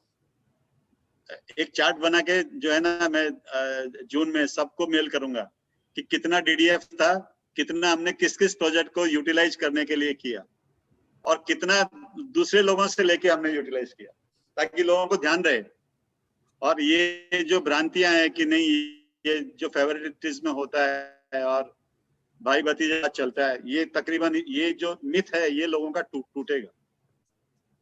और मैं आपको विश्वास दिलाता हूं कि 99% केसेस में ऐसा होता नहीं। ये होता तब है जबकि क्लब बार्गेनिंग करता है। क्लब चाहता है कि मैं खुद तो पैसा नहीं लगाऊं और डिस्ट्रिक्ट से डिस्ट्रिक्ट का फंड ले, तो फिर बार्गेनिंग दोनों तरफ से चलती है। सही बात है। So nice of you, Lalit bhai. I mean, you have given lot of clarity to lot of people out here. Thank you, Rajendra. I request all other participants to put that question because कोई ये ना समझे ऐसे राजेंद्र ने बताया कि मैं तो 7 साल तक, खुशबू is a very young and she has also put her question. I request everyone, किसी के पास जो भी क्वेश्चन है कोई झिझक रखने की जरूरत नहीं, हम सब यहाँ साथ सीखने के लिए आए हुए हैं। जो भी क्वेश्चन है आप बिल्कुल पूछिए ताकि आगे इसके ऊपर बात हो सके and the things would be clear to you. Sir एक क्वेश्चन है मेरा। Yes this is KC Agarwal from Gandhi. हाँ जी अग्रवाल साहब, आपको बोलने की जरूरत नहीं है, आपकी आवाज से पहले। यस सर मैं ये पूछना चाह रहा था कि हम लोग यहाँ पे ये रोटरी फॉरेस्ट एक लगा रहे हैं, वो आपका जो क्राइटेरिया है उसके हिसाब से इस साल से ही शायद वो आ रहा है, कॉल कर रहा है कि भाई ये एनवायरमेंट के ऊपर ये प्रोजेक्ट, तो क्या अब हम इस पे अप्लाई कर सकते हैं? क्योंकि ऑलरेडी हमने इस पे $2 लाख तो खर्च कर चुके हैं और हमारा ये प्रोजेक्ट देखा जाए तो 6.5 लाख से ऊपर डॉलर का है। तो मैं ये पूछना चाह रहा था कि ये इसमें क्या हम एलिजिबल हैं अभी वापस, अभी चूंकि ऑलरेडी आप एलिजिबल तो है, लेकिन आपको और मेरे को मेहनत करनी पड़ेगी क्योंकि अगले बार मेरे पास DDF जो है $10,000 का है सिर्फ। अब उससे आपके तो जीरा भी नहीं लगेगा सर, ये तो 5 करोड़ का प्रोजेक्ट है मेरा। तो बेसिकली आपको और हमारे को बैठ के पूरे दुनिया भर में लोगों को लिखना पड़ेगा, रिक्वेस्ट करनी पड़ेगी और अगर निश्चित रूप से हम एक टीम बना के काम करेंगे तो पैसा मिलेगा, इसमें कोई डाउट नहीं है। लेकिन ये जो काम है ये निश्चित रूप से कठिन जरूर है लेकिन असंभव नहीं है। सर ये अभी कोविड का टाइम चल रहा है तो मैं चाह रहा था कि ये थोड़ा फ्री हो जाए कोविड से, तो एक बार आप पर्सनली अगर विजिट करके हमको थोड़ा पर्सनली गाइड करो कि कैसे करना है, या मैं अहमदाबाद आ जाऊं। तो ये क्योंकि बड़ा प्रोजेक्ट है तो उसके हिसाब से आगे मूव करें, क्योंकि हम इसमें काफी कुछ आगे बढ़ चुके हैं। और हमारा प्रोजेक्ट तो क्योंकि अभी हमको तो बरसात से अभी स्टार्ट होगा, मानसून सीजन आ रहा है, तो मानसून सीजन से पहले ही हमको प्लांटेशन में लगे पड़े हैं। हमको अभी कम से कम हमने 20,000 प्लांट डाल दिए, 50,000 प्लांट का टारगेट है हमारा मानसून से पहले 30 जून से पहले लगा देने का, और टोटल 1 लाख प्लांट हम डालने वाले हैं सर। तो ये क्या है कि 30 जून के बाद जब आप बोलो हमको टाइम दो, तो आप लोग या तो आप आ जाओ या हम आ जाएं वहां पे, और आकर के थोड़ा डिस्कस करके इसके बारे में आउटलाइन करें कि कैसे इस पे आगे बढ़ा जाए। नहीं, अपन इस पे चर्चा कर लेते हैं, और अगर मेरे को वहाँ आना हुआ तो मैं आ जाऊंगा, कहीं कोई दिक्कत नहीं है। इसी बहाने भाभी जी के हाथ की वो क्या बोलते हैं नमकीन खाने को मिलेगी, बहुत साल से नहीं खाई है मैंने। हम तो कई बार सर आपको याद करते हैं, लेकिन क्या करें अभी आप बिजी है, थोड़ा आना नहीं हुआ। पिछली बार भी आपका वेट कर रहे थे, आप आएंगे, आप नहीं आए, तो कोई कारण हो गया, नहीं आ पाए, बिजी हो गए आप। Next time friends for benefit of, लेकिन केसी भाई आपके कहे बिना मेरे को ये ध्यान है, क्योंकि जब मैंने आपको रिजेक्ट किया था, आपने प्रोग्राम भेजा था, तो मुझे आपको फोन करने में भी बड़ी मुश्किल थी कि यार मैं कैसे कहूँ कि ये अपने एरिया फोकस एरिया में नहीं आ रहा है। तो लेकिन जब उसके बाद बात हुई और अपनी ये थी कि अपन नेक्स्ट ईयर से करेंगे, तो अपन निश्चित रूप से इसको लेते हैं। मैंने सर आपका मैसेज मिल गया था मेरे को, लेकिन फिर हम रुके नहीं, क्योंकि हमारे पास रुकने के लिए समय नहीं था, इसलिए हम तो आगे बढ़ गए। मैंने कहा जब होगा जब करेंगे, तब तक अपने तौर से चालू रहे, और हम आगे बढ़ भी गए काफी कुछ, हम लोग काफी इसको डेवलप भी कर दिया काफी। और मैं सभी ऑडियंस को इस बात के शेयर करूंगा कि हमने जो प्लांट लगाए हैं वो आज 15 फुट से ऊपर की हाइट के हो गए हैं। एंड सारे के सारी जो अपना जो कंडला पोर्ट अथॉरिटी और जो डिस्ट्रिक्ट अथॉरिटी और फॉरेस्ट अथॉरिटी, जो सब लोगों को हमने इनवाइट किया था ये पेंडेमिक स्टार्ट होने से पहले, they all have visited, take a visit, and they are so happy and so appreciated कि इवन गवर्नमेंट का फॉरेस्ट डिपार्टमेंट भी इतना डेवलप नहीं कर सकता जितना तुम लोगों ने इसको 6 महीने के अंदर में इतना बड़ा इतने ट्रीज की हाइट जो है ना 15 फुट लेके गए। सो लग रहा है पूरा फॉरेस्ट लग रहा है, पूरा आप आएंगे तो आप रियल में लगेगा कि हार्ट ऑफ द सिटी के अंदर में ये भी फॉरेस्ट भी हो सकता है क्या। और फॉरेस्ट हमने डेवलप कर दिया, और हम इसको कर रहे हैं, पूरा डेवलप नहीं हो पाया, लेकिन कर लेंगे इसको बहुत जल्दी, हम लोग लग रहे हैं, धीरे धीरे करके कर लेंगे सर। थैंक यू केसी अग्रवाल साहब। फॉर बेनिफिट ऑफ ऑल, मैं आपको बता दूं कि गांधीधाम में 30 एकड़ जगह में एक फॉरेस्ट वो लोग बना रहे हैं सिटी के अंदर। इसकी केसी अग्रवाल साहब का पर्सनली विजिटेड, मैं जाके आया और बहुत अच्छी जगह, बहुत अच्छा काम हो रहा है। See there is a question from नहीं मेहुल भाई, मेरा ऐसा सजेशन है कि ये अग्रवाल जी के इस प्रोजेक्ट में if some other clubs can join hands, can we? Yes, so you can talk to KC Agrawal ji. They will definitely welcome that step. Most welcome. But there is another question from one, मैं देख नहीं पा रहा हूँ screen पे, user सिर्फ user लिखा हुआ है। सर समीर शाह है। हाँ समीर भाई, समीर शाह गांधीधाम से। लाइट आउट यस बोलिए समीर भाई। कैसे हो? बस बस एकदम फाइन सर। बस केसी अग्रवाल जी ने जो फॉरेस्ट की बात की उसी के बारे में कुछ क्वेश्चंस थे, जैसे आप अभी विजिट करेंगे या हम आएंगे वहां पे आपसे मिलने के लिए, तो और भी क्लेरिफिकेशंस हैं। जैसे ऑनगोइंग प्रोजेक्ट है ये हमारा, लगभग 1 साल से चल रहा है और 20,000 पेड़ लगा चुके हैं। तो इसमें ग्लोबल ग्रांट किस तरह से अप्लाई करेंगे ऑनगोइंग प्रोजेक्ट में, उसमें कुछ बाइफिकेशन करेंगे या कैसे, तो वो गाइडेंस आपसे चाहिएगा उस टाइम को, इसको कैसे आगे बढ़ा जाए इस प्रोजेक्ट में।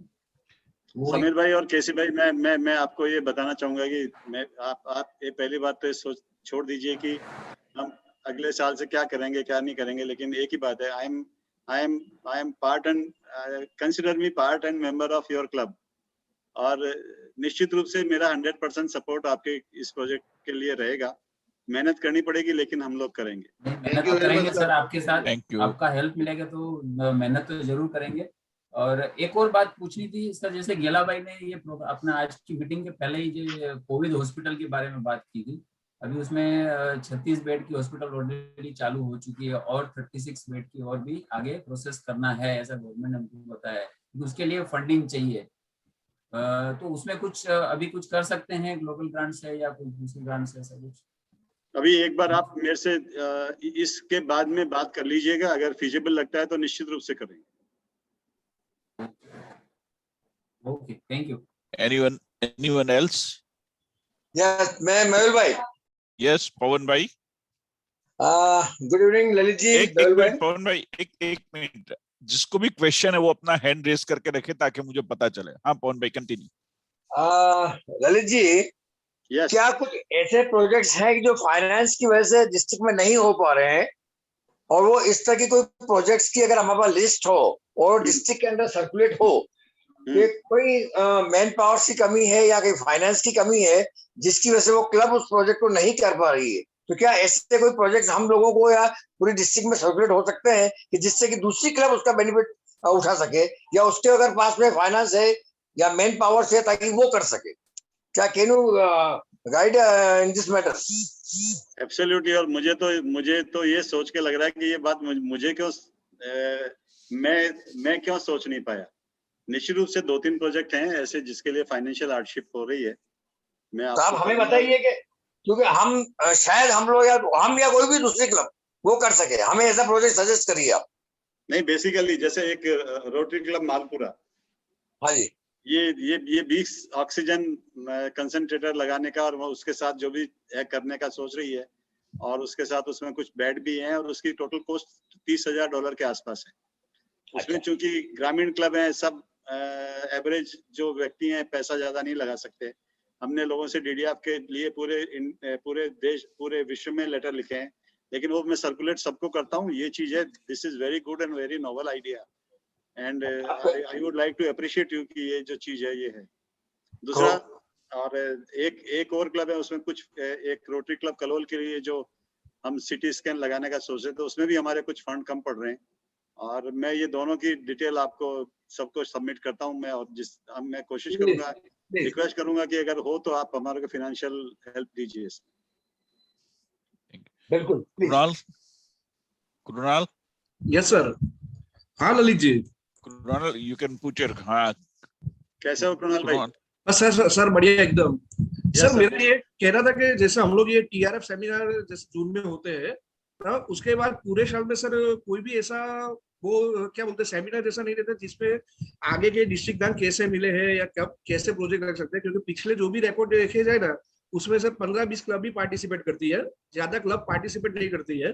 तो सर ऐसा कुछ नहीं हो सकता है कि इसकी जो आप बात कर रहे थे कि कोर टीम बनाई जाए और वो हर एक क्लब को समझाए कि भाई ऐसे ऐसे प्रोजेक्ट रख सकते हैं या ये प्रोजेक्ट पे इस हिसाब से प्रोसेस कर सकते हैं, क्योंकि पूरे साल में फिर वो लेस हो जाता है। और उसकी वजह से क्या होता है कि जैसे हम लोग भी पिछले 4-5 साल से जो मेंबर्स है रोटरी के, तो उनको गाइडेंस भी वो कम मिल रहा है कि हम लोग ये प्रोजेक्ट कैसे रखें, तो हम भी वो डर रहे हैं कि ये रखे रिजेक्ट हो जाएगा, क्या करें इसके लिए। जैसे लास्ट टाइम आपसे बात हुई थी सर एक बार कि वो एक आध प्रोजेक्ट हमने भी पिछले साल रखा था और उसका आगे नहीं हुआ था, तो हम लोगों को भी वो डर रहता है, हमको भी क्लब में से यही आता है कि भाई रहने दो, ये नहीं होता है, ये होता है। तो सर उसके लिए कुछ कर सकते हैं हम लोग, और छोटे छोटे रिकॉग्निशन कर सकते हैं। जैसे कोई $250 में जैसे इस बार था, तो अगर कोई $100 देता है क्लब के मेंबर में जो अपने एनुअल फंड में जा रहा है, तो उसको जैसे DG सर्टिफिकेट्स है या कोई छोटा सा मोमेंट है जो उसको GOE के टाइम पे या कोई दूसरे क्लब एक्टिविटीज के टाइम पे उसको रिकॉग्नाइज किया जाए, तो उससे भी हमारा फंड बढ़ सकता है सर। निश्चित रूप से ये भी बिल्कुल, ये $100 का जो आपने बोला ये बिल्कुल नोवेल आइडिया है, और इसके लिए हो सकता है एक अलग से पिन बना दो या आपको एक एप्रिसिएशन लेटर दे दो या जो भी कुछ है। और लोगों को यही चीज चाहिए। आज मैं भी अगर खुद कोई चीज कंट्रीब्यूट करता हूँ और कोई उसको अप्रिशिएट करता है, तो अंदर कुछ कहो या नहीं कहो, लेकिन दिल में खुशी तो होती है। यस सर, इसमें कोई डाउट ही नहीं है। और अगर वो रिकॉग्निशन रोटरी के हाईएस्ट लेवल से आता है, तो फिर then that pleasure is unbounded। तो ये चीज है जो करनी चाहिए। और जो आपने कहा कि जो ये करने चाहिए प्रोग्राम दरअसल होते हैं, लेकिन प्रॉब्लम ये है कि रोटरी फाउंडेशन इतना सूखा सब्जेक्ट लोगों को लगता है कि यार हम ये चीज क्यों करें।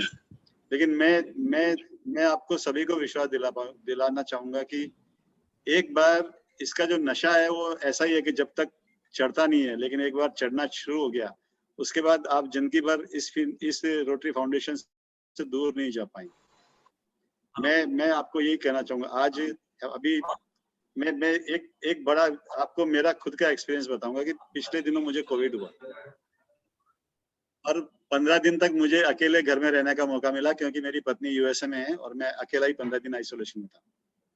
एंड इन 15 दिन में कुछ लोग तो कंटाल जाते हैं, लेकिन इन 15 दिन में जितना फाउंडेशन का काम मैंने किया उतना मैंने पूरे साल में नहीं किया। और वो भी इसलिए, और ये नई नई चीजें सोचने को आई कि यार फर्दर ऐसा क्या कर सकते हैं जो कि जिंदगी के में इस स्टेज में आके रोटरी में अगर कुछ देना है तो अगर आप फाउंडेशन ग्रांट के थ्रू अगर दे सकते हो तो शायद आपका सबसे बड़ा कंट्रीब्यूशन कहलाएगा। हम लोग बारे में सोचते नहीं है, जिस दिन से हमने सोचना शुरू किया और ये लगा, और इसीलिए मैं बोल रहा हूँ कि हो सकता है कि ये सब्जेक्ट लोगों को थोड़ा रंग लगे या इतना इंटरेस्टिंग नहीं लगे, लेकिन ये जो ग्रांट्स हैं ये रोटरी की जान है, ये रोटरी की आत्मा है। ये ऐसी चीजें आज अपने को 1 के 3 तो नहीं मिलते हैं, लेकिन ये बात पक्की है कि अगर आप 50% लगाओ तो 50% तो मिल ही जाता है, और वो भी बहुत बड़ी अमाउंट होती है। आज 30,000 के प्रोजेक्ट में अगर $15,000 हम बाहर से ले पाते हैं तो क्या क्या दिक्कत है।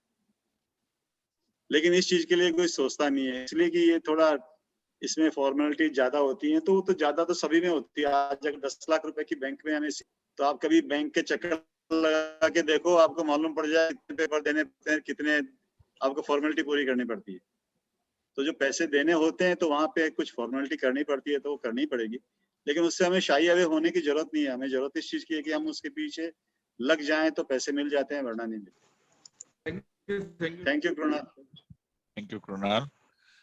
कृणाल, ललित भाई, मैं आपसे, आपने जो बात बताई, कृणाल का क्वेश्चन था, उसके ऊपर मैं थोड़ा सा अगर परमिशन एक बात कहना चाहता हूँ कि टू ऑल पार्टिसिपेंट्स हियर, जो कृणाल ने बताया कि हम छोटे छोटे ग्रुप में या अपनी क्लब में भी एक कमिटी वगैरह कुछ भी बना सकते हैं, that we can certainly do, not necessary किसी प्लेटफॉर्म पे, यहीं पे अगर हम लोग अपनी क्लब के ऊपर भी कोई एक फाउंडेशन पे सेमिनार रख सकते हैं या कुछ कर सकते हैं, या नॉट नेसेसरी ऑफिशियल, क्लब में जो दोस्त इंटरेस्टेड है उनके लिए भी रख सकते हैं, तो धीरे धीरे एक टीम बनती जाएगी। And Lalit ji and all other our PDGs are very happy to join and guide us at any time. तो अगर ऐसा हो सकता है तो हमें करना चाहिए, ताकि धीरे धीरे हमारी भी एक टीम फाउंडेशन के लिए बनती जाए पूरे डिस्ट्रिक्ट। Anyone else? भाई मैं एक चीज थोड़ा शेयर करना चाहूंगा कि कल मेरी स्पेन में हमारे ग्लोबल ग्रांट के पार्टनर है, उनसे बात चल रही थी, और उन्होंने मुझे दिल्ली के गवर्नर जो आने वाले हैं उनका एक ब्रोशर भेजा, और मैं चाहूंगा कि मैं ब्रोशर आपको मैं भेजता हूँ, आप सब जगह कीजिए कि लोग बाग कितने प्रोएक्टिव है। यानी 3 महीने पहले उन्होंने दुनिया भर में लेटर भेज के और अपने उसने प्रेडिक्ट किया कि सर मैं ये चाहता हूं कि मैं 50 ग्लोबल ग्रांट करूं, और ये मेरी ग्लोबल ग्रांट है, और इसमें मेरे को आप कितना पैसा देके क्या क्या सहायता कर सकते हो वो बताओ। यस, वेरी गुड, आप मुझे भेजना। तो देखिए, इस तरीके का प्रोएक्टिव एक्शन हमें रखना चाहिए, and we can do even. ये जो हम लोग स्टडी सर्कल की बात कर रहे हैं, शुरुआत मैंने ललित भाई को सिर्फ ये बताया था कि ललित भाई हमें 5-7 फाउंडेशन के बारे में वी मस्ट डू ये, और हमें सब सीखेंगे। Any question? I want one yes Bharat भाई, यस भरत भाई। ललित भाई, ये जो 2 ग्रांट है, एक तो डिस्ट्रिक्ट की और एक है ग्लोबल ग्रांट। मैंने कहा डिस्ट्रिक्ट की जो ग्रांट है छोटी, अपने यहाँ जहाँ पे भी 140-150 क्लब्स है, and district government is not having that much fund, तो एक ऐसा कुछ सर्कुलर नहीं हो सकता है 2 कैटेगरीज कि these are the actually categories in which you can get it a small amount from the district, you see, so the जो भी क्लब है छोटा प्रोजेक्ट करने के लिए तैयार है, ग्लोबल ग्रांट के लिए they have to actually face a lot of trouble, but if the category is fixed, these are the items by which you can get the amount. You may not, but the categories, if the club is doing very well, so they can actually do the progress upon that particular line and they can complete their service project. ऐसा कोई category fix हो जाए कि नहीं ये है, इसमें बस इतनी आइटम आएगी, भाई इतनी सर्विस प्रोजेक्ट आ सकते हैं छोटे छोटे, और इसमें डिस्ट्रिक्ट से मिलेगी, ग्लोबल ग्रांट की कहो तो इतना बड़ा प्रोजेक्ट हो, तो means the figure is required to be known to each and every club. That is my, if it is possible. अब मैं आपको, आपने बोला आइडियली ये बिल्कुल सही बात है, लेकिन आप प्रैक्टिकली उस पर जाइए कि अगर किसी व्यक्ति के पास $32,500 का ही DDF हो और उसके सिर्फ 50% यानी 16,000, तो 160 क्लब में अगर आपको देना हो $16,000 देना हो तो कितना इक्विटेबल जस्टिस होता है। सबको नहीं दिए जा सकते, लेकिन अगर सबको भी हो तो नहीं होता। और उसके बाद जो बड़ी ग्रांट है $16,000 अगर इसके अंदर चले जाते हैं तो बड़ी ग्रांट में क्या हो। एक मिनट, मेरा यूएसए से फोन है, मैं उनको बोल देता हूँ कि मैं आपको थोड़ी देर में फोन करता हूँ।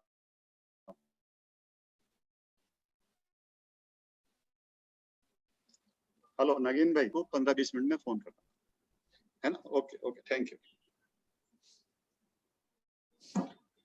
ये वो नगीन भाई हैं जिनके लिए मैं बोल रहा था कि जो अंबाजी में पैसा लगा रहे हैं।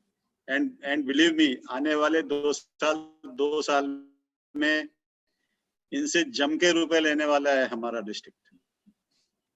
ये वो कामधेनु गाय। Anyone else? Any other question? Lalit भाई, आपने एक बात बताई कि how to apply for global grant, उसके ऊपर 1 घंटे का सेशन रखो। And you spoke something about stewardship. तो ये दोनों चीज के ऊपर रखे तो क्या 1 घंटा लगेगा? तो हम लोग एक सेशन एक और भी इसके ऊपर रख सकते हैं ताकि टीआरएफ की बात खत्म हो जाए। ग्लोबल ग्रांट कैसे अप्लाई की जाती है, मेरे ख्याल से ये एक स्पेशल सब्जेक्ट है, 30-35 मिनट लगते हैं।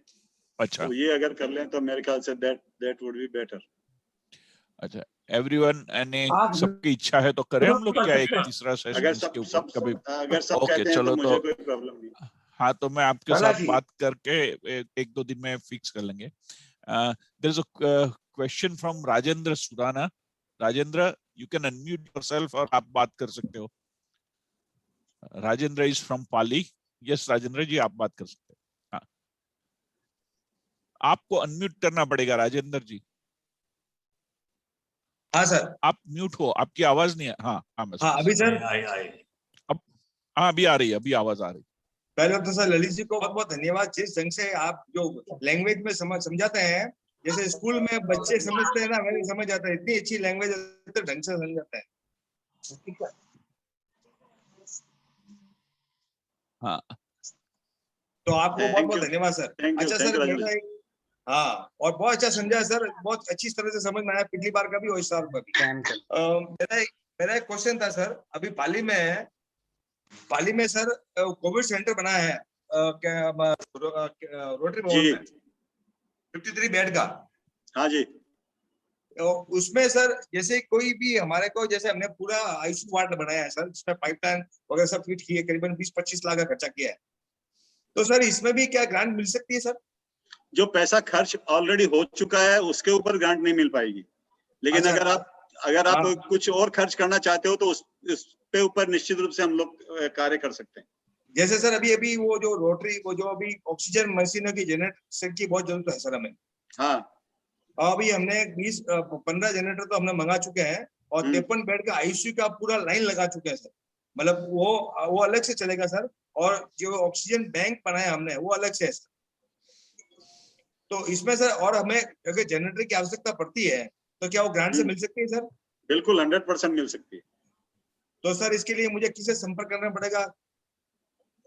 ललित जी से। ललित जी करना पड़ेगा सर। आप ललित जी से। आप ग्रांट के लिए आप और अमरचंद जी कभी भी रात को 12 बजे भी फोन करेंगे तो मैं आपका फोन उठाऊंगा। Sir sure sir, thank you sir. अच्छा सर, अभी जो ये बेड का ये सर कल हमारे स्टार्ट हो जाएगा सर ये, और आपने इसके फोटो वगैरह देखे होंगे सर, अभी पूरे इंडिया में चल रहे हैं सर ये और आपका तो अशोक महाजन जी ने ट्वीट करके भी बहुत आपके लिए तारीफ की है और बहुत बढ़िया काम किया आप। हाँ सर, अच्छा चल रहा है हमारा काम। और हमने सर अभी ऑक्सीजन बैंक का भी बना दिया है ताकि घर घर में हम ये ऑक्सीजन दे सकें सर। वाह, ग्रेट, थैंक यू। हाँ, तो मैं इसका विवरण सर आपको मैं शेयर करता हूँ और मैं आपसे बात करता हूँ। मैं यहाँ जो भी अटेंड कर रहे हैं, मैं उनको एक बात रोटरी क्लब पाली के लिए बताना चाहूंगा कि हमारे राजस्थान में सबसे ज्यादा समृद्ध अगर कोई एरिया है तो वो पाली का है। यहाँ के बारे में कहावत है कि चाय में भी ये लोग केसर डाल के पीते हैं। बिल्कुल सही बात और ये हंसी मजाक की बात नहीं है, ये बिल्कुल ट्रू है, ये बिल्कुल सच बात है। हाँ खान पान सबसे ज्यादा उच्च और सबसे ज्यादा रिच अगर किसी जगह का है तो ललित भाई पैसे अगर सबसे ज्यादा किसी भी एक क्षेत्र में कहीं पे राजस्थान में मिलेंगे तो that would be in Pali, and that is the only reason कि समृद्ध होने के कारण ही ये लोग इतना अच्छा काम कर पा रहे हैं। सर समृद्ध के अलावा सर पाली को देख लीजिए, यहाँ दानदाता है सर, जो समृद्ध तो सर गुजरात में बहुत है, लेकिन यहाँ लोग है ना किसी की सहायता करने के लिए हर समय आगे रहते हैं सर। 100% सर। Yes sir. अभी तो सर मैं इसके डिटेल आपको सर मैं शेयर करता हूँ। हाँ क्या हो सकता है सर? श्योर। हाँ ठीक है। Vatsal, you have question, last question आप पूछिए। ललित जी, एक आध सेशन में अपने 2-3 लाइव एग्जांपल्स जिसने ग्लोबल ग्रांट ली है उसके डॉक्यूमेंट्स के साथ if we can study those, I don't know if it can be done, पर तो absolutely Vatsal, this can be done and that would be my privilege.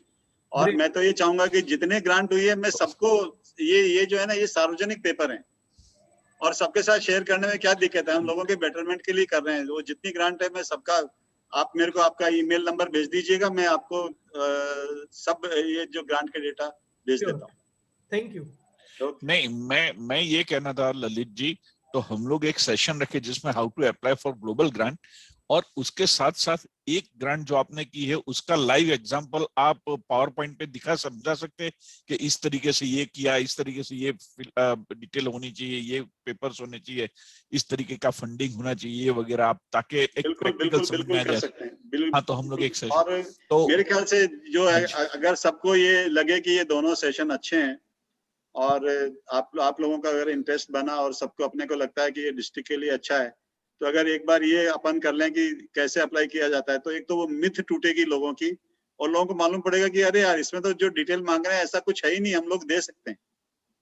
Yes. तो friend, we shall do that. Correct. Yes. हाँ, तो हम लोग करेंगे। Yes sir. Thank you.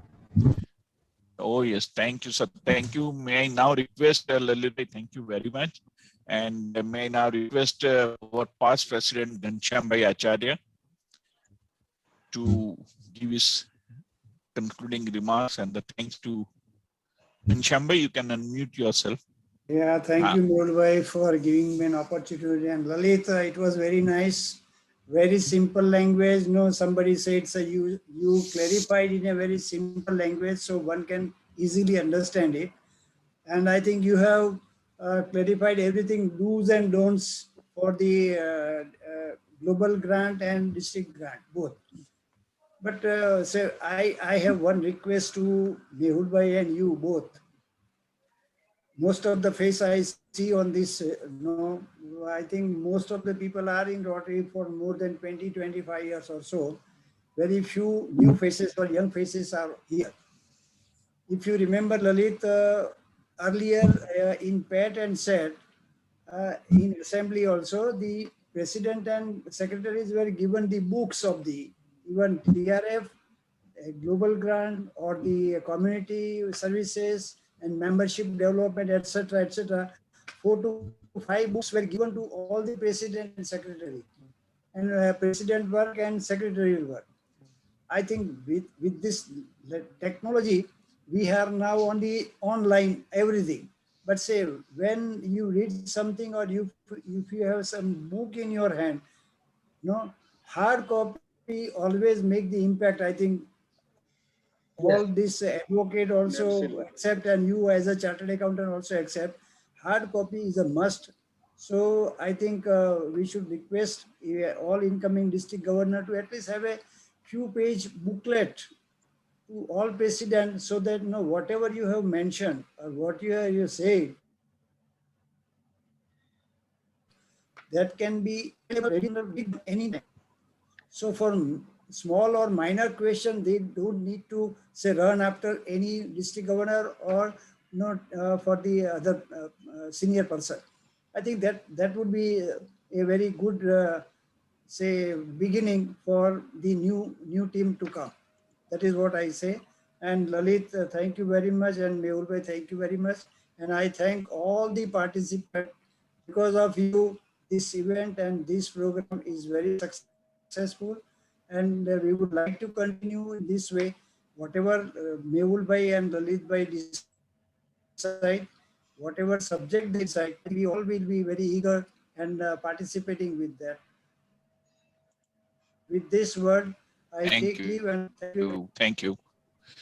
Thank you. Okay. So friends, we'll finalize a day and we'll yes. One more thing, Mehul Bhai, I think it should be not more than 1 hour. 1 hour, yes. The all session should not be more than 1 hour, because for everybody, I think for 40 minutes there is a some presentation is made, and for 20 minutes question answer and concluding.